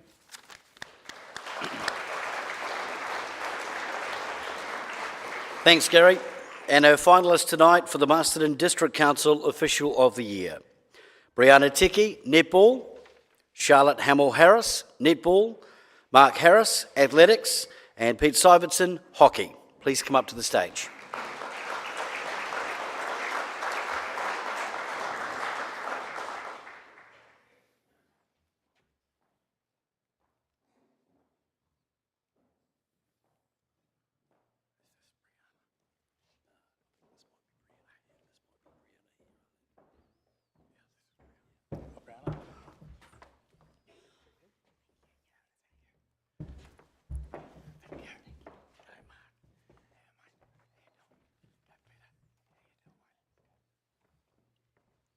And I'll now ask Gary to announce the winner.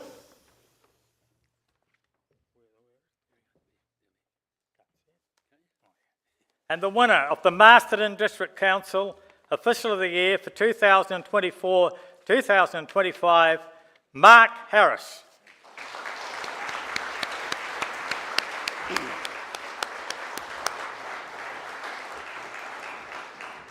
Mark Harris is a leading official in New Zealand for photo finish and results in athletics. He was the lead photo finish and results official for the Potts Classic in Hastings and the lead for photo finish for the Pirate Classic Hamilton and Cook's Classic Wanganui. Mark was the electronic data manager to take field results live for the New Zealand Track and Field Champs. Mark also travelled to the USA in April and May 2024 and officiated at several meetings. Over the 2024-25 summer, Mark has helped run and officiate over 40 school events through to international events in New Zealand.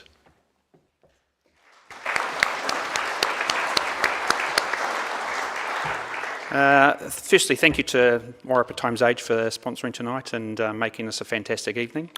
To the Masterton District Council, thank you, Gary. Being an official is hard work, and you know, these guys up here probably would attest to how difficult it can be, particularly when you hear sideline noise and things like that. But you know, we do get out there and we do what we do because we actually think it's in the athlete's importance or best interest to try and make it happen for them. And like, I'm lucky, I get to travel a little bit of internationally, and I get to be one of the leads in New Zealand as far as photo finish and data management. So I'm a little bit of a techie in that sort of aspect. So I don't actually probably front some of that stuff that these guys over here probably do, because I'm sometimes locked away in a room. But yeah, thank you so much, everyone. This is a massive honour, and thank you.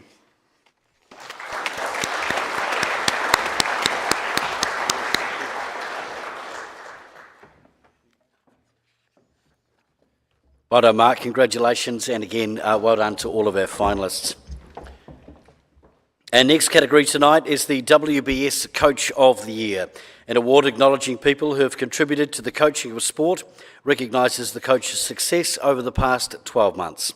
Welcome, John Healy, Chief Executive, WBS.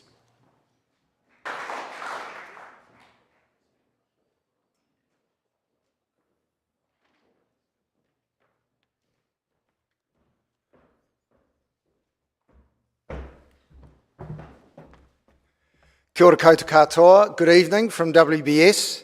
I just want to answer two questions. Firstly, why is WBS still sponsoring the Sports Awards?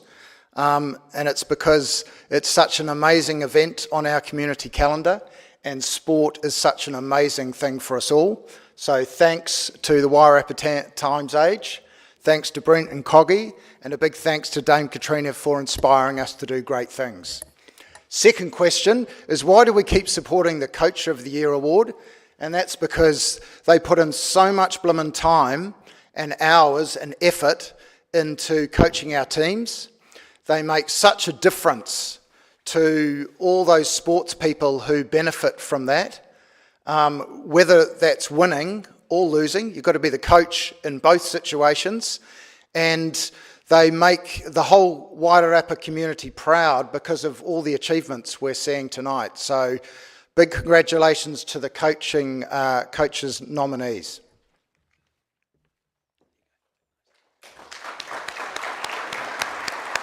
The finalists, Coach of the Year: Mark Childs, Cricket; Mark Harris, Athletics; Scott Kennedy and Anna May Gudsall, Hockey; and Tony Lyford, Cricket.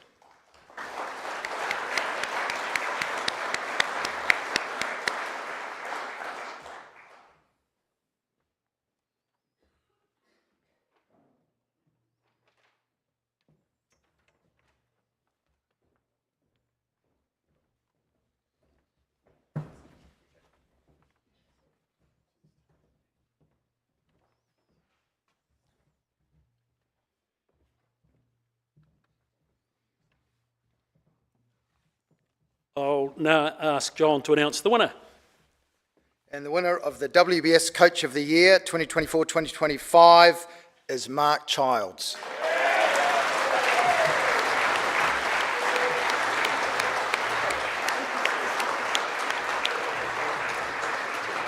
Mark Childs, in his second year in charge, coached WBS Wairarapa to victory in the Chapel Cup for the first time in the district's history.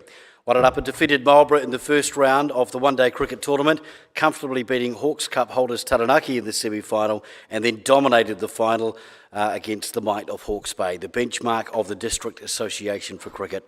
After being set 234 to win, Wairarapa chased down the target for the loss of only 2 wickets in the 43rd over.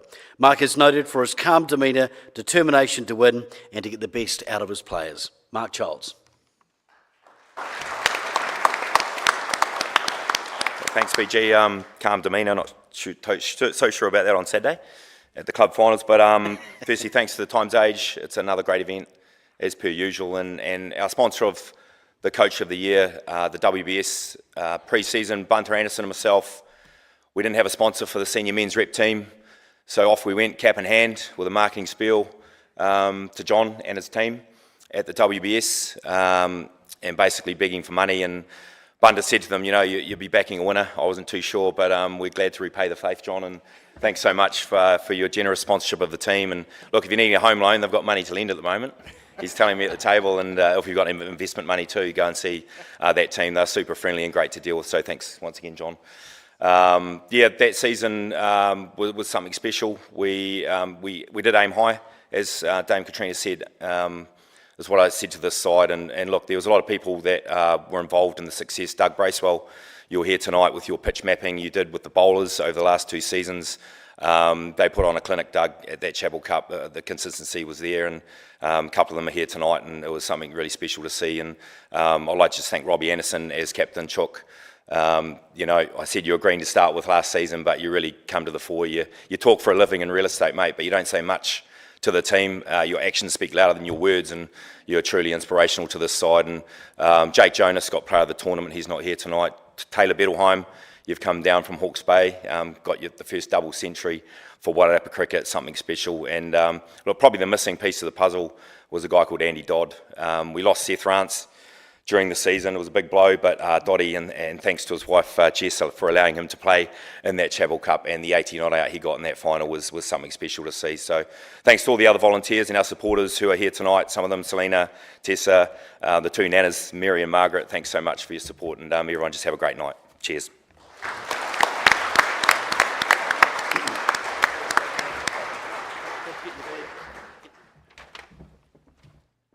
Our next award tonight, ladies and gentlemen, is the Bell Street Early Learning Centre Youth Sportswoman of the Year. This is open to secondary school or 18 and under sportswomen who have achieved a very high standard in any sport. Welcome Lisa Pugh, co-owner of Featherston Martborough Centres, supervisor at Featherston, from Bell Street Early Learning.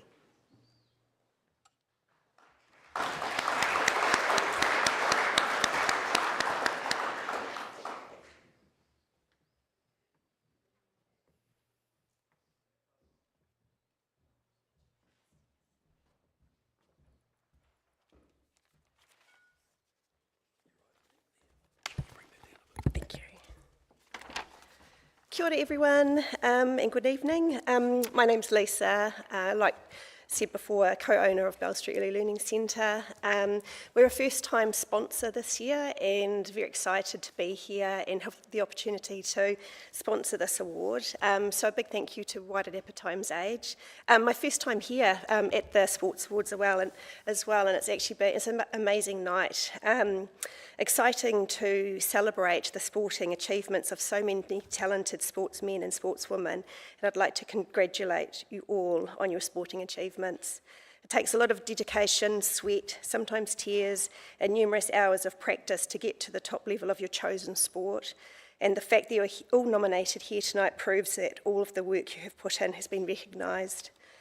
Well, I haven't played sport myself for a wee while, except for Ripper Rugby with Doug Bracewell and the kids at Bell Street. I have coached and managed sports teams that my children have played in over their school years, and I'd like to acknowledge all of the coaches, managers, administrators and parents who give up their time and energy to helping facilitate sporting opportunities for their athletes, their children, their clubs and teams. Thank you to all of you for your efforts and the many hours you spend volunteering your time. Thank you too to all those who fundraise, that dreaded F word, raffle tickets, sausage sizzles, being asked to dig into your pockets to buy those raffle tickets, those who sponsor events, games for tournaments, etc. While the youth we work with at Bell Street are much younger in age than those nominated tonight in the Young Sportswoman category, myself and the team at Bell Street are excited to sponsor this award and to acknowledge these amazing young women for their sporting achievements.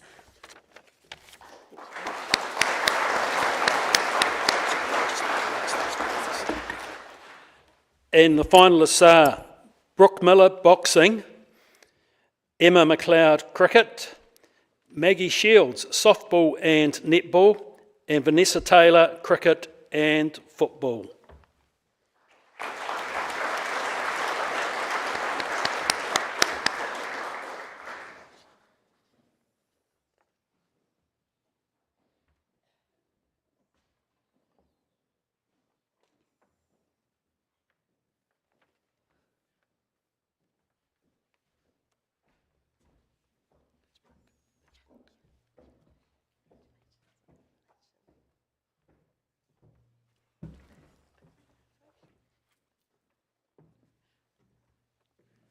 We've only got two here, so I'll now ask Lisa to announce the winner. The winner of the Bell Street Early Learning Centre Youth Sportswoman of the Year 24-25 is Emma McLeod.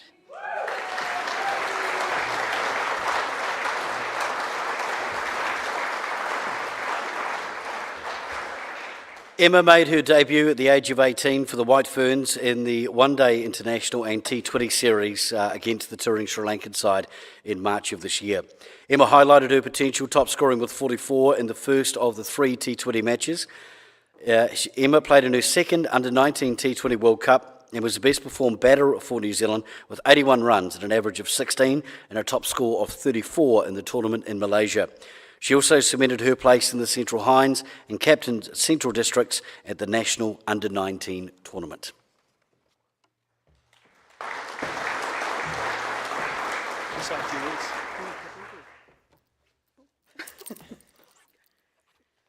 As you can see, I'm not Emma.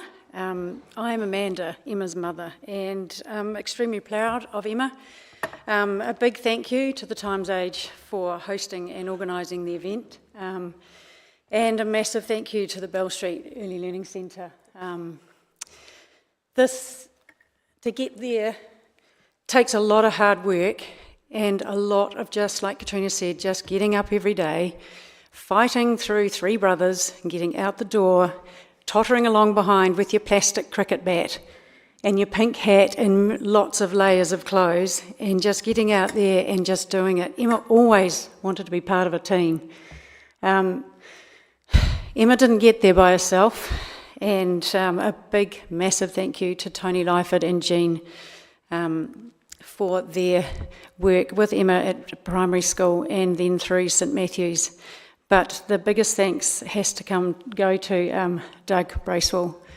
And I did drag Dougie along tonight, and so Doug, thank you for all the hours you've put into Emma, because it saved my arm, because I started throwing down to her, but you have been legendary, so thank you.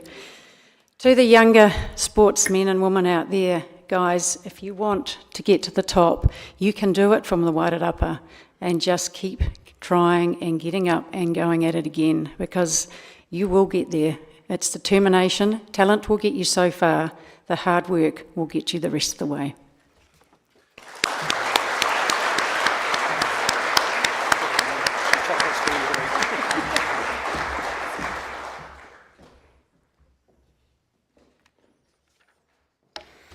Right, what are we up to, BG? Cycling Tom Bike Shop Youth Sportsman of the Year, open to any secondary school or 18 and under sportsman who has achieved a high standard in any sport. I'd like to welcome Tom McCullum, the Managing Director of Cycling Tom Bike Shop, to the stage, please.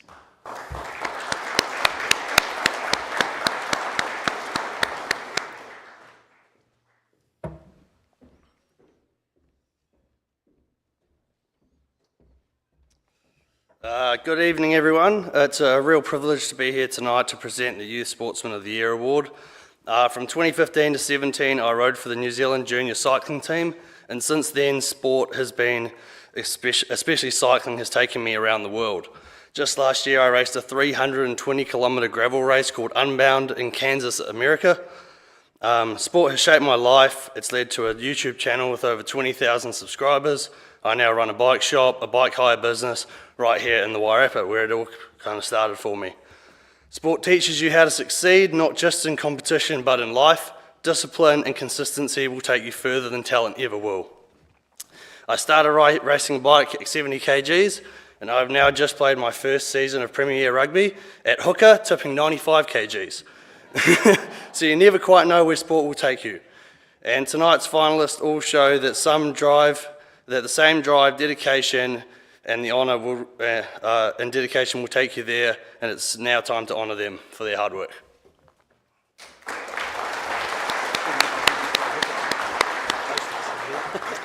And the finalists in the Cycling Tom Bike Shop Youth Sportsman of the Year are Genuine Savalinga, Baseball, Leon Roger, Athletics, Johnny Falloon, Rugby, and Wairangi Sargent, Wrestling.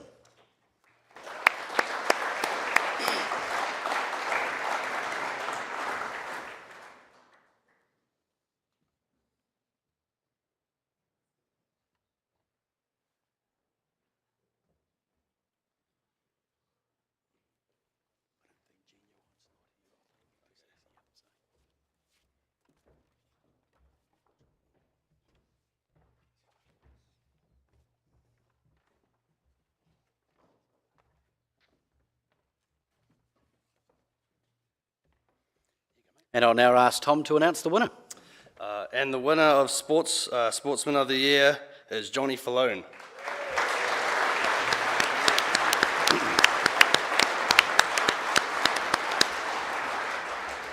Rathkeel Lock Johnny Falloon achieved the rare feat of being selected for the New Zealand Secondary Schools rugby squad from Wairarapa Bush. Johnny played in the 3-match series against Samoa under 18, Australia under 18 and New Zealand Māori under 18 in Hamilton in October 2024.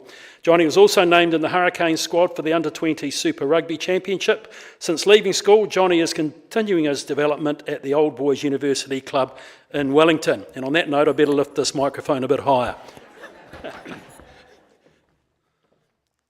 First of all, just like to thank Wairarapa Times Age for hosting this event. It's been a great night.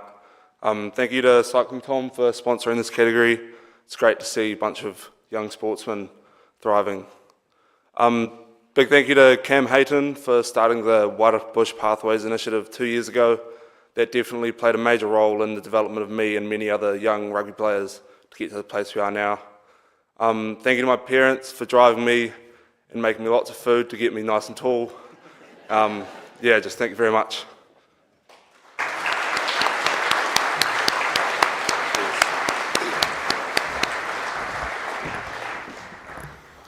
Before you go on, BG, I reckon this is a great photo. I have Sam Whitelock and Johnny Falloon and the very tall Bob Francis between them.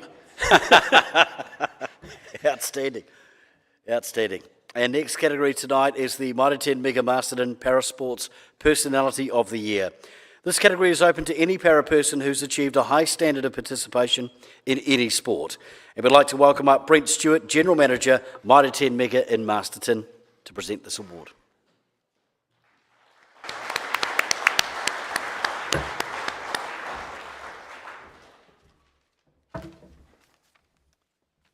Thanks, PG. I'd just like to start with acknowledging the Times Age and other category sponsors for once again supporting this fantastic event. Mitre 10 Mega Masterton is proud to sponsor this category and be part of recognising excellence in our sporting community. We'd like to acknowledge not only our outstanding efforts of our nominees in our category, but also the nominees across the board for their achievements over the past year. Tonight we celebrate the successes of 4 of our category finalists and applaud them for their dedication, drive to excel at the highest level, and wish them all the success in the future.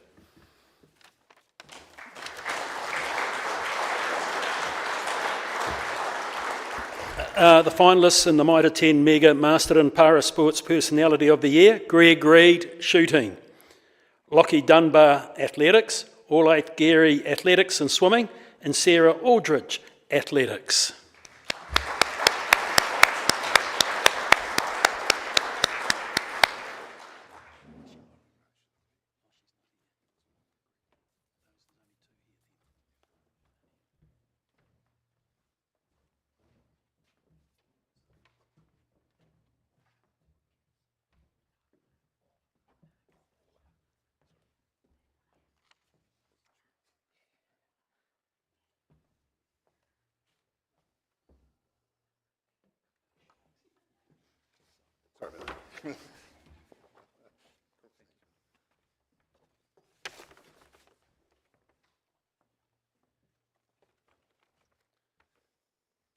And the winner of the Mitre 10 Mega Para Sports Personality of the Year 24-25, Lockie Dunbar.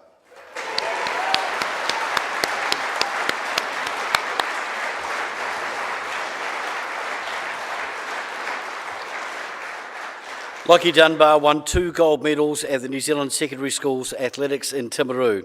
The Wairarapa College student claimed the para-junior discus title with a best throw of 16.38 metres and the javelin with a best of 12.75 metres. Lockie was also second in the 100 metres and fourth in the shot put. At the 2024 North Island Secondary School Championships, Lockie was second in the boys' 100 metre para junior final and third in the para discus. Congratulations, Lockie.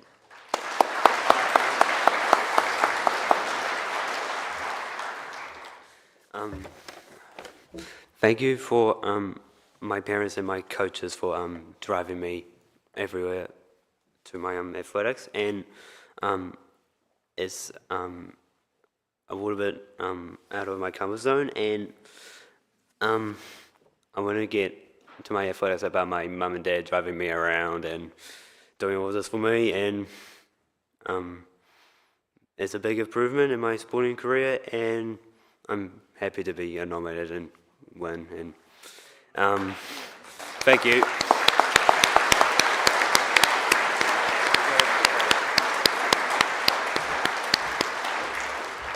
Each of the finalists to receive a Prezi card, courtesy of Masterton Mitre 10 Mega.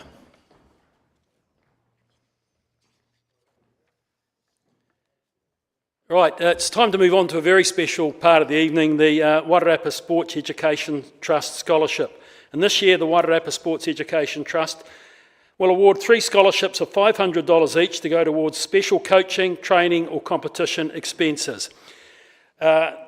Each winner, if you'd like to come on stage as your names are called, after all awards are presented, please exit the stage and head to the side for a group photo with the Wairarapa Sports Education Trust.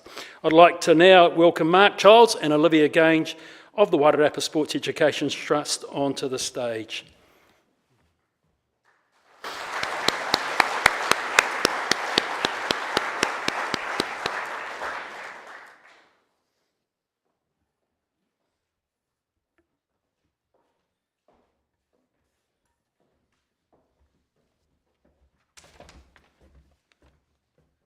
Thanks, Coggy. Tēnā koutou katoa, and good evening, everyone. I'm Mark Childs, trustee of the Wairarapa Sports Education Trust. The trust was formed more than 20 years ago now and is run by a group of volunteers who have a desire to see especially the youth of our region shine not only on a national stage but an international level, and we've seen so many applicants that we've provided funding to who are actually going overseas and travelling and doing our region incredibly proud. We're constantly surprised by the quality of the applicants and who receive our funding. The talent in our great region is absolutely immense. Our main focus is based on assisting these promising athletes who, without any financial help, may not have the opportunity to fly the flag for our region. and to go further in their chosen field, as unfortunately the funding is very, very tight out there and can actually be a roadblock to our talent progressing. We cover such things as training fees, equipment, tournament costs, coaching and travel to certain events. The trustees consist of myself, Olivia Gaines here to my right, our numbers man Jason Osborne, Chair Sam Rossiter Stead, Secretary Tanya Scott, our beverage provider Nick Rogers, and of course our local rave DJ and marketing guru Brent Gear. Tēnei te mihi mahana ki a koutou katoa I tai mai ki te whakanui a tātou toa hākinakina. Warm greetings to you all and congratulations to all the nominees and award winners. Just following on from Mark's kōrero, our fundraising consists mainly through our annual golf tournament in November and our bowls tournament in December, and of course the amazing generosity of our major funding partner, the WBS. But we're not just limited to providing funding, we're all passionate about sport in our region and acknowledging those punching above their weight. To this end, we successfully launched, in conjunction with people like Kogi, the inaugural Wairarapa Sports Hall of Fame, held in this very venue. Sir Bob Charles, Aaron Slight, Bob Francis, Tinks Pottinger, the 1981 Wairarapa Bush rugby team that won 3 games in the space of 10 days to earn promotion to the First Division were just some of the attendees and inaugural recipients. We look forward to when we can induct many more of the amazing sports people that have come out of the Wairarapa. Tonight, recipients of the scholarships have shown a true dedication to excelling in sport and have proven that they may have the potential to go even further, and we hope that one day we may see them being inducted into our own Wairarapa Sports Hall of Fame. BG, if you could announce these recipients, please. Absolutely, my pleasure. Thank you, Olivia and Mark. The recipients for 2025 are Wairangi Sargent, wrestling, Genuine Savalinga for baseball, and Mackenzie Tate for squash.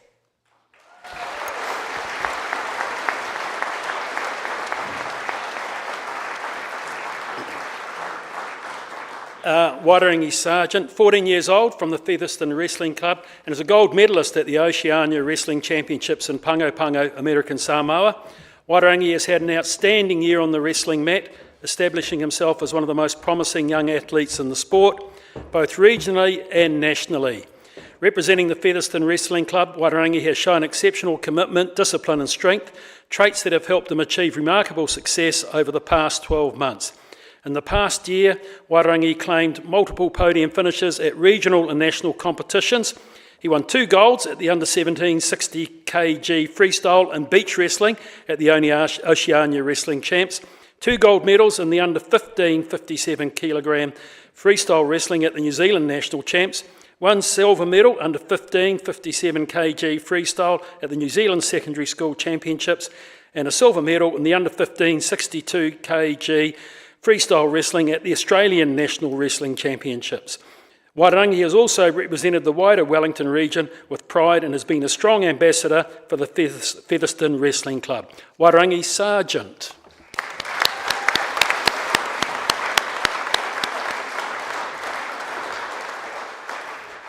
Our next recipient tonight, Genuine Savalinga, 16 years old, out of the Central Sports Club in Porirua. Genuine is a true all-round sportsman whose talent, versatility and dedication has seen him rise across multiple codes over the last 12 months.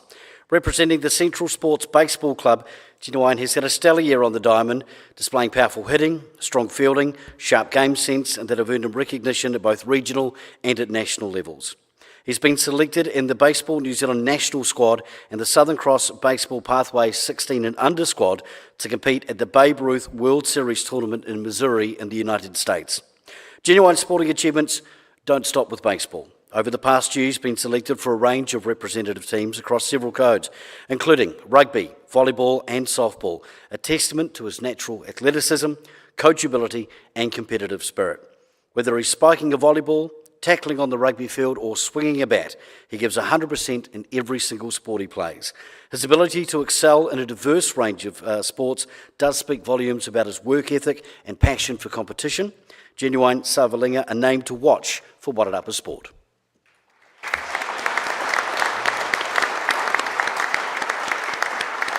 Mackenzie Tate, 18 years old, from the Masterton Squash Club. Mackenzie has firmly established herself as one of New Zealand's top junior squash players, with a string of outstanding achievements over the past 12 months and a long-standing commitment to excellence in the sport.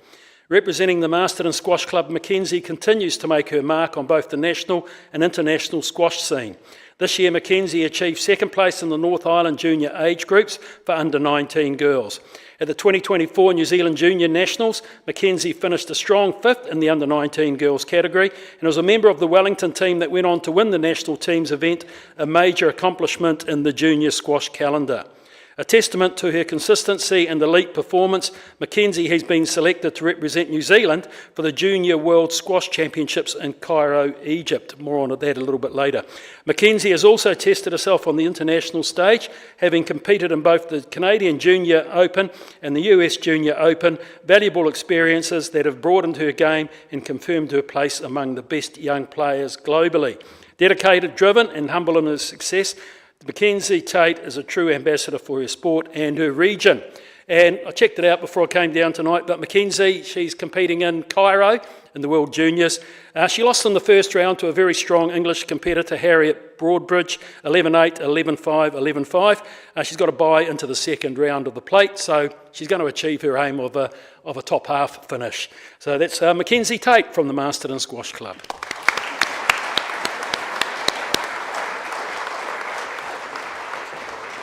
Coggy, I had the pleasure of meeting Mackenzie a few weeks ago and having a bit of a hit round with her at Masterton Squash Club, and wow, the talent and the drive that young lady's got, that all of our recipients tonight have got, is really exceptional. And I know it's been mentioned earlier, just keep going. Amanda mentioned it, just keep doing that hard work. Talent will only take you so far, and for Mackenzie so far, it's taken her to Egypt.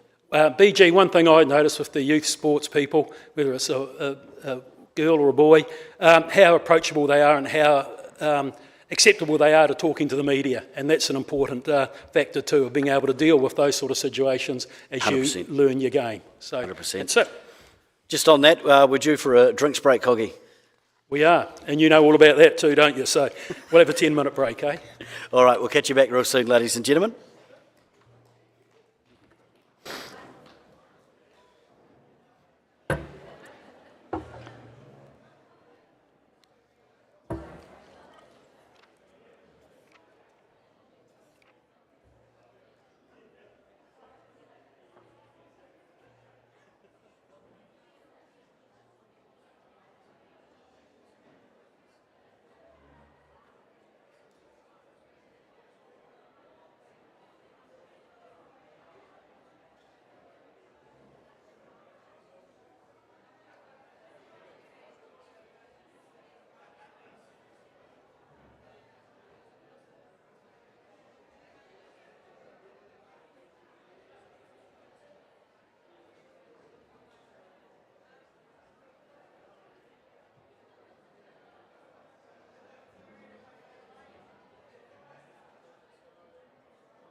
Oh, that's all right. No, we're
Okay, we're almost in the home straight. We actually are in the home straight, so I'll just ask you to take your seats again so we can get underway with the last portion of the evening.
Okay, let's get back underway. So if you'd take your seats, please, that'd be appreciated.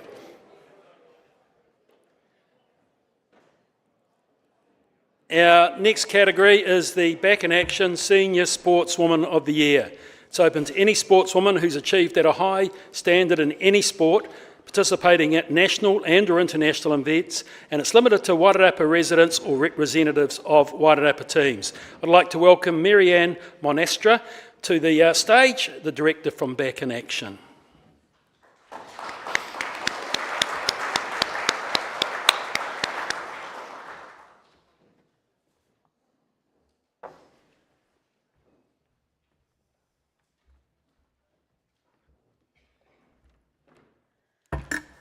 Tēnā koutou katoa, good evening everyone.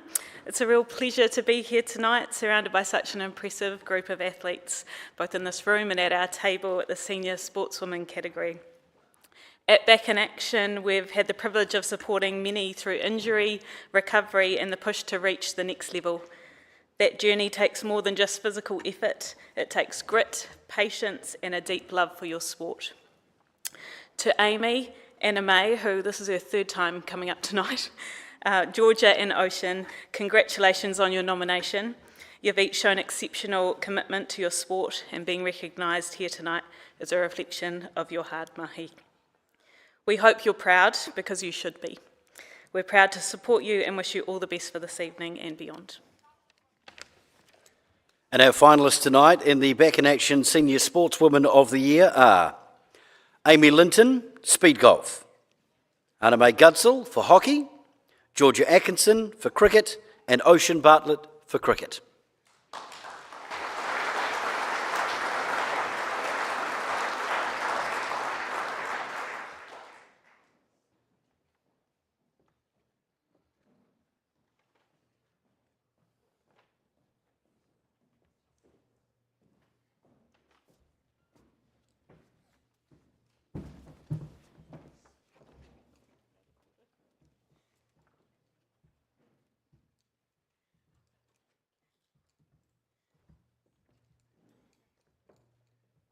And we'll now ask Marianne to announce the winner.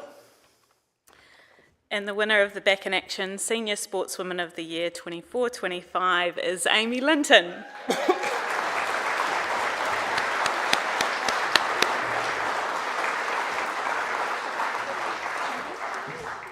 Amy Linton combined with Liz McKinnon from Auckland to win the women's team's event at the Speed Golf World Championships in Japan. Amy and Liz were in control from the start of the 18-hole championship, which was played over 2 days. The Kiwi pair held a comfortable lead after the first 9 holes with a golf score of 38, 5 fewer than the next best, and a run time of 26 minutes 22 seconds, giving them an almost insurmountable lead of 10 points heading into the final day. Amy also finished a credible 5th in the individual championship, which was won by her teammate.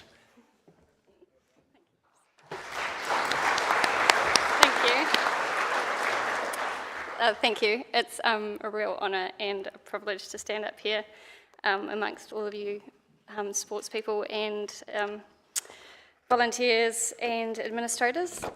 To be here as a 40-year-old sort of perimenopausal working mum is quite a surprise. I thought my sporting days were behind me, but I found a new love in speed golf, and it's also a privilege to be here with such an emerging sport. Thank you to the Wairarapa Times Age. Putting on an event like this is truly special, so thanks to everyone behind the scenes for that. Thank you to Marianne and Back in Action for sponsoring this category, and thank you to all the tonight's category sponsors. It's great that you've got... Sorry, I'm a very nervous public speaker, as you can probably tell. It's great that you're backing sport in the Wairarapa. It truly makes people just better people all around, and I'm getting nervous now, and I wish I could actually delegate Chris to speak for me on my behalf. But thank you to my coaches, thank you to my family, thank you to my husband Cody, who's sitting in the back there. It's often a run to the front door to see who can get out first for training, so I appreciate all your support, and thank you.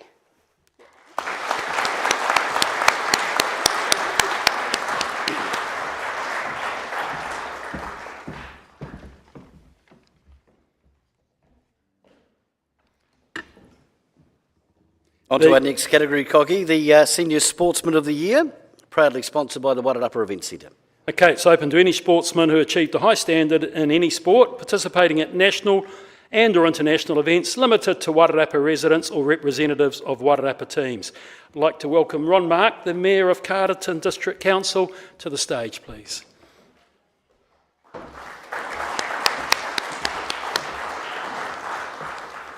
Well, thank you very much, and I'd like to start by saying kia ora koutou and welcome here to the Wairarapa Event Centre. You do us an honour, Piers, by again booking your awesome event here in Carterton. I want to start by thanking the Wairarapa Times Age staff. You guys made me feel so welcome when I walked in the door. I thought I was a stranger coming into your home, but I just want to thank you. The event, Piers, is very important. And in this day and age where we look at, as politicians, we often look at media and think, well, you know, we've got a love-hate relationship going on. That's not the case with the Times Age. I think you as an organisation, as an entity, put so much back into our communities, and I just want to thank you for that. I don't know how often you get thanked, but please, sincerely from everybody here, thank you for everything you've done. I want to also acknowledge Dame Katrina. Look, thank you for being here. You honour us with your presence, and I don't know, a lot of people will say lots of things about Ron Mark, and one of the things they probably haven't ever told you is I started horse riding many, many years ago. I often get a lot of guys saying, oh, the nice hat, where's your horse? Well, I trained under Eric Ropihar and Morris Beats and Mrs. Fitzgerald in those days back at Woodville, and they are very fond days to me, and I learned a hell of a lot, and my biggest regret was joining the army and losing all that opportunity to carry on riding, but you know, who knows, I'm not dead yet. Maybe we'll get back in the saddle another time, but thank you sincerely for being here tonight. You are truly inspirational to everybody in the room, I know that. I can't go past making a couple of other acknowledgements to those who have passed. I guess Stu Wilson, the top of the list there, as a person who's not a Wairarapa man, but wasn't a Wairarapa boy, but he grew up part here and he was educated here. Bob Wilton, what an inspirational man, and for everything that he's done for motorsport in Wairarapa. And I'm going to mention Edwin Perry. Edwin never achieved great status in the sporting world, but one of the things Edwin always did is he always supported and coached and supported young people. More importantly, he led the parliamentary rugby team into the Wairarapa on many occasions to raise funds for surf lifesaving, for extension to the Pahiatua Sports Complex, to assist a lady who was suffering from cancer and her family couldn't afford the medication. And the list goes on, and I want to thank Kieran McAnulty for continuing that tradition in his capacity as a rugby playing parliamentarian and bringing the world champion parliamentarian rugby team into the Wairarapa to raise funds for good causes. I know that I'm here as the Carterton District Council and Wairarapa Event Centre representative as the sponsor for the Senior Sportsman of the Year. But this being my last opportunity to do this, so I'll be stepping down as the Mayor, I need to acknowledge a special group of people without whom there would not be people of the calibre that we're about to recognise and honour, they being senior sports people. And the people I'm talking about are the parents. The people I'm talking about are those parents who pick up their kids and drop them off and pick up other kids, you know, the drop and run parents who, you know, leave their kids with another bunch of parents. The people who step into the coaching jobs, the administration jobs, because nobody else will. The people who are there at Howard Booth Park or at any of the number of parks around the Wairarapa every Saturday and throughout the week training their kids. And being one of those parents who coached rugby teams when my kids were growing up, I know how challenging it can be when you're a coach on the sideline and you've got parents on who are ripping the hell out of some of your players who you've spent a lot of time mentoring and coaching. Without you parents, without those parents out there, the clubs wouldn't survive. Without them, kids wouldn't thrive. So I think it's just we need to recognise them. And we also need to recognise that sport has a greater impact on our nation than just the sporting results on the table at the end of the event or the season. Being a military guy, the military is very big on sport, and there's a very good reason why. Sport creates a character in an individual that stands them in good stead for the rest of their life. It builds such qualities as courage, commitment, discipline, humility. Teaches people to know when to be magnanimous in victory, to be concerned enough to go and wrap their arm around an opposing player who's given all they had and lost to you. Those characteristics, those traits of humour, humility, are traits that carry an individual on to become a successful person, a successful human being, a successful parent, and a successful and productive member of our society and our community. And we've seen them here this evening, and we will go on seeing them as more and more parents push their kids into sport, encourage them, motivate them, entrust them into the care of coaches and administrators and good clubs to develop them into fine, outstanding Kiwis. So my opportunity tonight, I didn't want to miss, is just say thank you. Thank you to all those administrators. Thank you to those parents. Thank you to all the club people who get in behind our kids and develop them and grow them to be the very sort of people that we're about to honour and recognise, in this case, as the Senior Sportsman of the Year.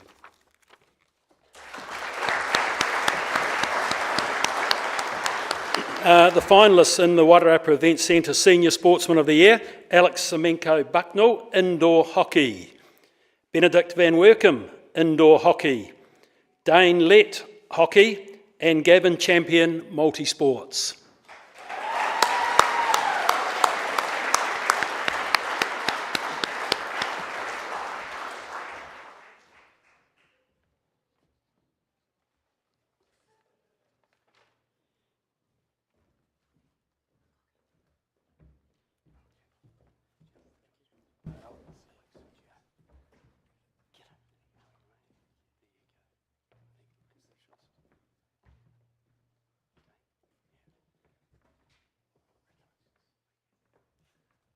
I'll now ask Ron to announce the winner. And the winner of the Wairarapa Event Centre Senior Sportsman of the Year for 24-25 is Dane Lett.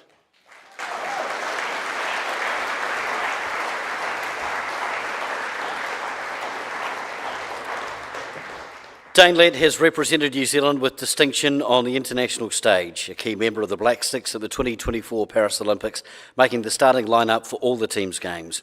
He represented New Zealand at the Nations Cup in Poland, which the team won.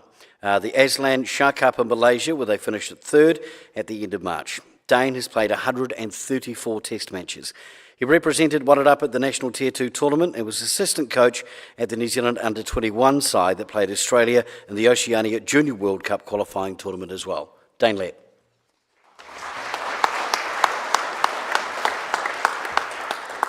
Thank you. Firstly, I'd just like to acknowledge the other finalists. Really nice to have some familiar faces up here, and I think everyone's doing awesome stuff in their own sports. I think Gav runs a little bit far for me, and Ben and Alex are doing awesome in another mode of the sport that I don't think I'll be too good at. So well done to you guys, and keep doing what you're doing. Just to all the organisers, Wairarapa Times Age, the event centre who sponsored the event, for making this night possible. Like everyone else has said, it's a really special event, and something that's great to be part of.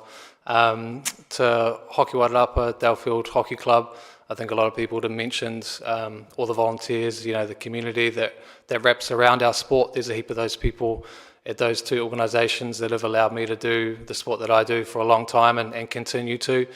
So thank you to them. And just lastly to my family for all the support, parents, wife, child, that continue to give me the support and things I can, or things I need to be able to do what I do. And they keep giving me a good reason to wake up and do it again. So thank you for everyone.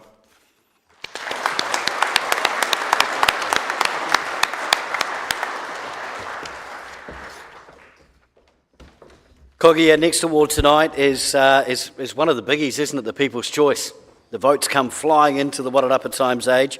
An award for Wairarapa residents to have a direct say as to what finalists they believe should be recognised for their contribution to their chosen local sport. The award is awarded to the finalist with the most public votes. Please welcome to the stage Paul Anderson, franchise owner, GJ Gardner Homes Wairarapa, to announce the winner.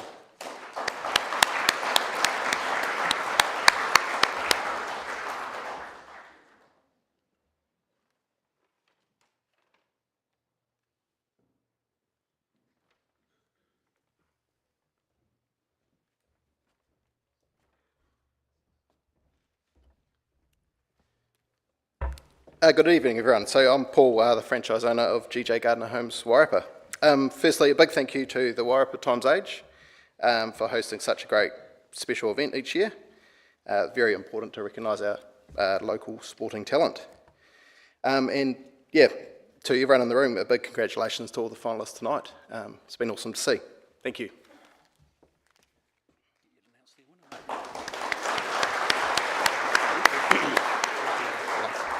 Cool. The winner tonight is Lockie Wythe.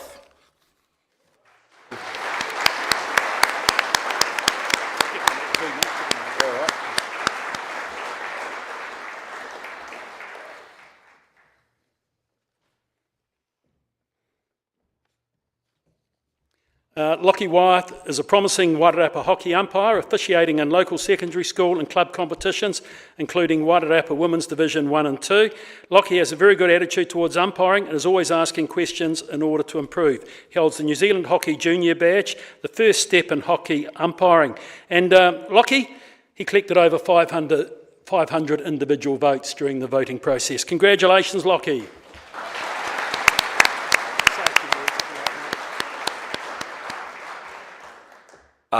Firstly, thank you to everyone who voted. Obviously, we wouldn't have this without you guys. Secondly, thanks for Wairarapa Times Age for putting on the event. It's been a great night. And yeah, thank you.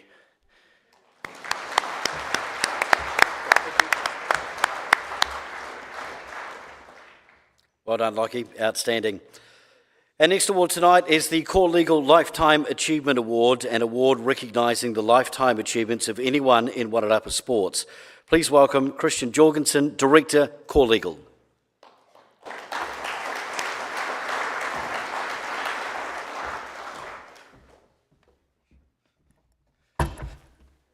Good evening, everyone. It's always a pleasure to present this award.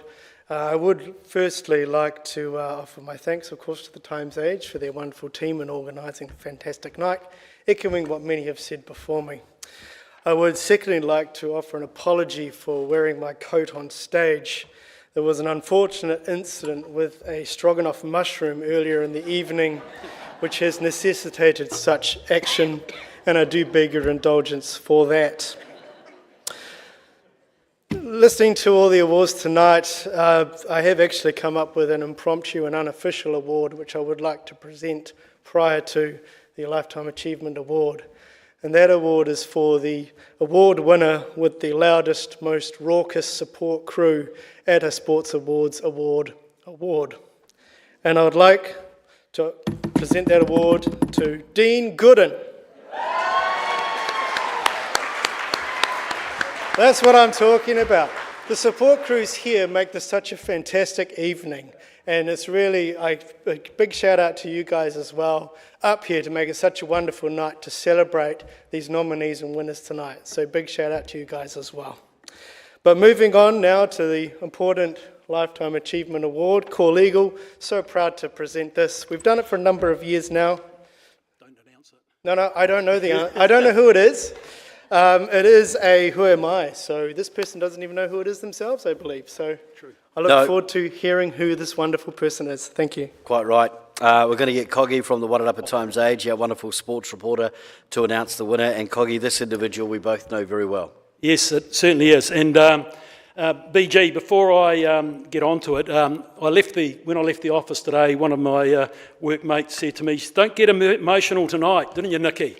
And I said, the only reason I get emotional is because their bloody achievements just blow me away every time. So I'm not saying I'm not going to. I'm going to try my best not to get emotional towards the end. Yeah, I've got a handkerchief with me, Nikki. So anyhow, so when I completed researching information for the recipient of the Core Legal Lifetime Achievement, I thought, how the heck am I going to get this into a couple of minutes? It's such an extensive resume. To say this is long overdue would be a gross understatement. They've been a fierce competitor at a high level and was considered unlucky by many a keen judge not to have played at the very top level. After cooling time on their playing career, they've contributed as a coach, leading teams to championship glory, as well as an administrator, a volunteer and a mentor. I first encountered the recipient in the late 1980s, and over the decades have had many discussions with him. We haven't always agreed, but we always respect each other's views, or most of the time. But let's get back to when he first arrived in Wairarapa in the mid-1970s, having already represented Canterbury in first-class cricket. He went on to represent Central Districts and played 26 matches for the two provinces between 1974 and 1980. He took 43 wickets at an average of 36.23, with best figures of 4 for 44. He scored 553 first-class runs at an average of 17.28 and a high score of 56. More importantly, according to many dyed-in-the-wool locals, he played a pivotal role in Wairarapa becoming the dominant force in district cricket in the late 1970s. The team won the Hawke Cup in 1977 and held it for 2 seasons. In the successful challenge against Southland, he achieved the rare distinction of having Alan Pearce dismissed for hitting the ball twice. He took 137 wickets for Wairarapa, with a best of 8 for 55 against Marlborough in 1982, and best match figures of 11 for 76 against Rangitikei in 1976. But it was not only on the cricket field where he thrived, but also on the rugby field. He played 37 games for Wairarapa Bush as an inside back from 1980 to 1982. He played a crucial role in the Green and Reds winning promotion to the old MPC First Division in 1981 with a 10-9 victory over Southland and Invercargill. And I understand he kicked a conversion in that game. After retiring from playing, he took up coaching both rugby and cricket, leading Pioneer to successful Wairarapa Bush Championships in 1993-94 and the Central Hinds to T20 and one-day titles in 2009 and 2010. In 2011, after the successful Rugby World Cup in New Zealand, he started a Ripper rugby program as part of his community rugby role with Wairarapa Bush, with the aim of getting preschool and school children active.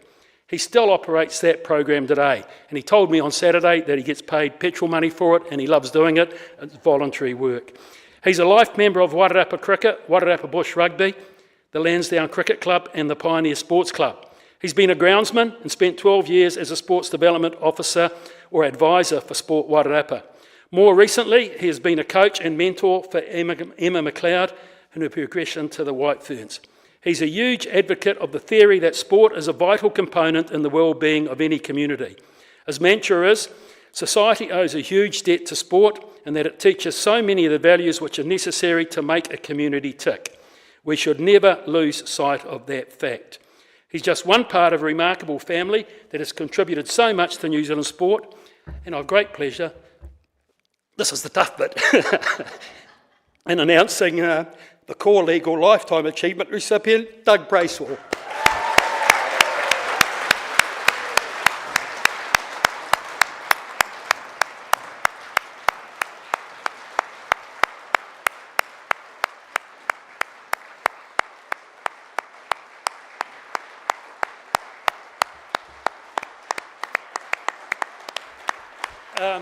But Doug, I'm going to get you to stop there, mate. I'm going to get you to stop there. There's a message for you coming on the video.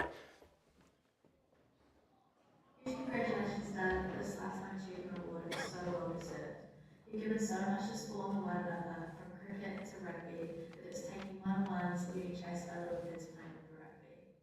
The mindset of doing it for those who are motivated, knowing you'll get hard work in return, speaks volumes about your passion for sport and coaching. You don't do it for yourself, you do it because you genuinely love the games and the people that play them. Thank you so much for everything you've done for me and the community. We're all so grateful. You've been my best coach and my biggest inspiration. Keep being you, Doug. Huge congratulations, Doug. This lifetime achievement award is so well deserved. You could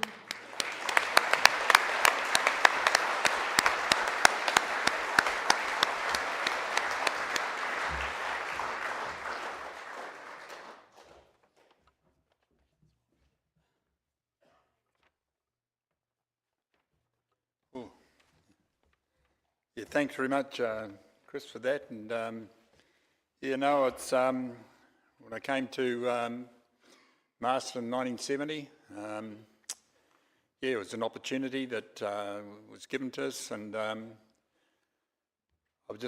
think the sports clubs and that I've been involved with was what meant that I've always continued staying here. I think one of the clubs I can mention there is Pioneer Rugby Club. Just the opportunity to, by coincidence, Ian Snook got me to join them, and just seeing people grow through their sport, just those little things and that. And I think one other thing that probably sums up sort of the joy you get out of sport, and particularly coaching, and Emma's one example, is the beauty of coaching people like Emma is that I don't ring her, she rings me. And she's self-motivated, and I would never ever say no to people with those sort of attitudes. And so it's those sort of things that inspire you to do what you do. And so thanks very much for this award. I think that's quite humbling, really. Thank you.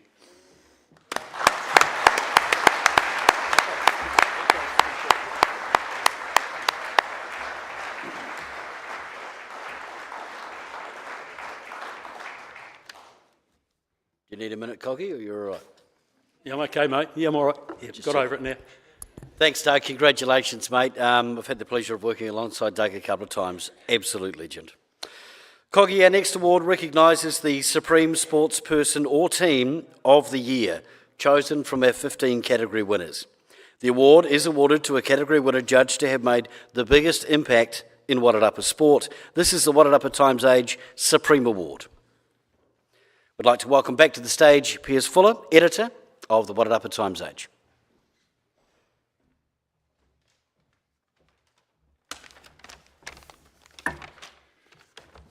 Hey guys, what a great night. So cool to see Doug come up here for that one. I was walking through the park, Queen Elizabeth Park, the other day, and who's that coming through in the distance, jogging along at a ripe old age, still got that run going.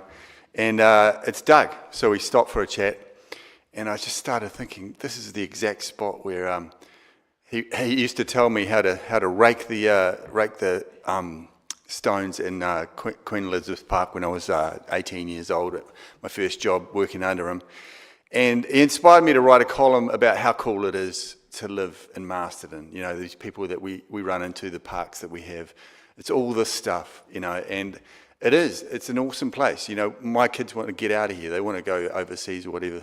But you come back here and you live in Wairarapa, you live in Marsden, and he's the reason. It's all of you people are the reason.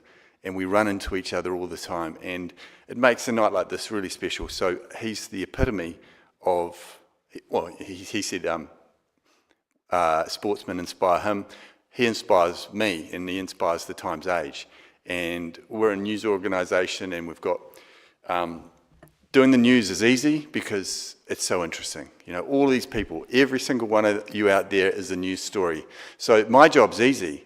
Being a reporter is easy. But the real machine behind us all are these guys. It's the ad staff. They're sitting over here in front of you. They get these ads. They talk to sponsors. They drive the whole machine. So all the credit for tonight goes to them. I mean, people have been shouting out the Times Age, looking at me. I'm not the guy. It's Andrea, it's Nikki, Sandy, Anna, Lauren. It's all those guys that make this happen. And when you advertise through the Times Age, you get a continuation of this stuff, and you get the sports awards. So hopefully we can keep this sort of symbiotic relationship going. But thanks for a great night, everybody. And it's such an amazing privilege to be able to do this last one. So we've got it here. I just want to make sure I don't get the wrong name, because that might go down in history on a video somewhere. So drum roll. That's good. The winner of the Supreme Award for this year's Wairarapa Times Age Sports Awards is Amy Linton.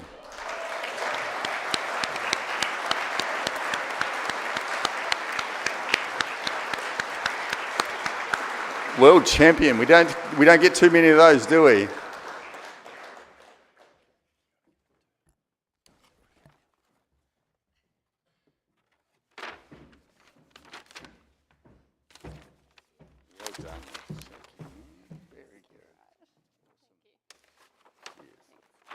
Well, I'm not going to put anyone through a very short speech, but I want to say that this is really amazing, and just the amount of people that have had this award before, the quality of athletes in this room. I'm really, really proud to have this, so thank you very much.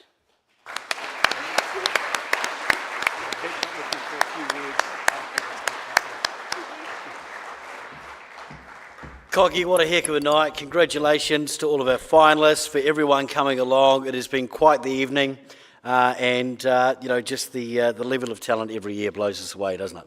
And as Piers said, we don't get many world champions, do we? So, No, we don't. And I actually thought she spoke very well, both times, just saying. Yeah, that's right. Hey, it's great. Hey, congratulations to all the finalists. I think, as I said before, just making a final is an achievement.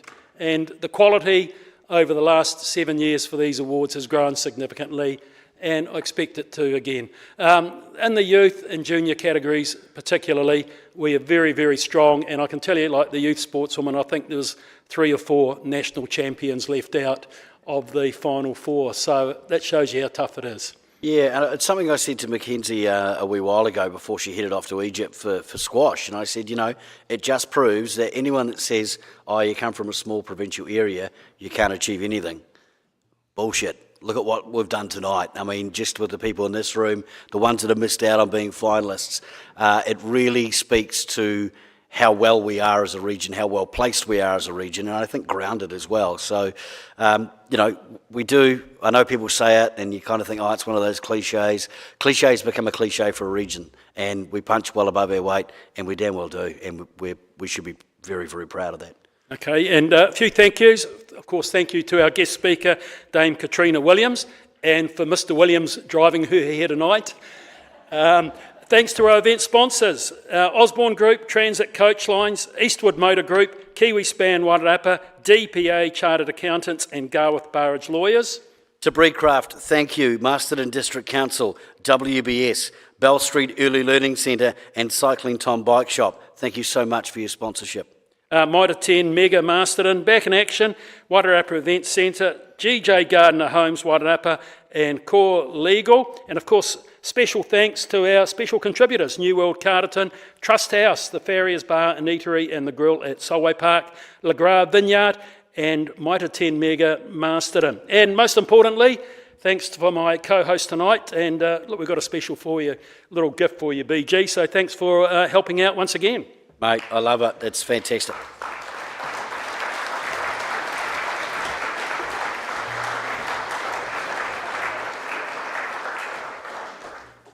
It really is a pleasure every year. Huge thanks to you, Coggy, and to Piers and all of the staff at the Wairarapa Times Age. Vital and important part of our community. So keep up the great work, team. And if we can have Amy and Doug stay behind for a couple of minutes so I can get a bit of comment, that'd be great. Thank you. Hey, please drive home safely. Wrap up warm, it's cold out there, and we'll catch you in 2026. Thank you.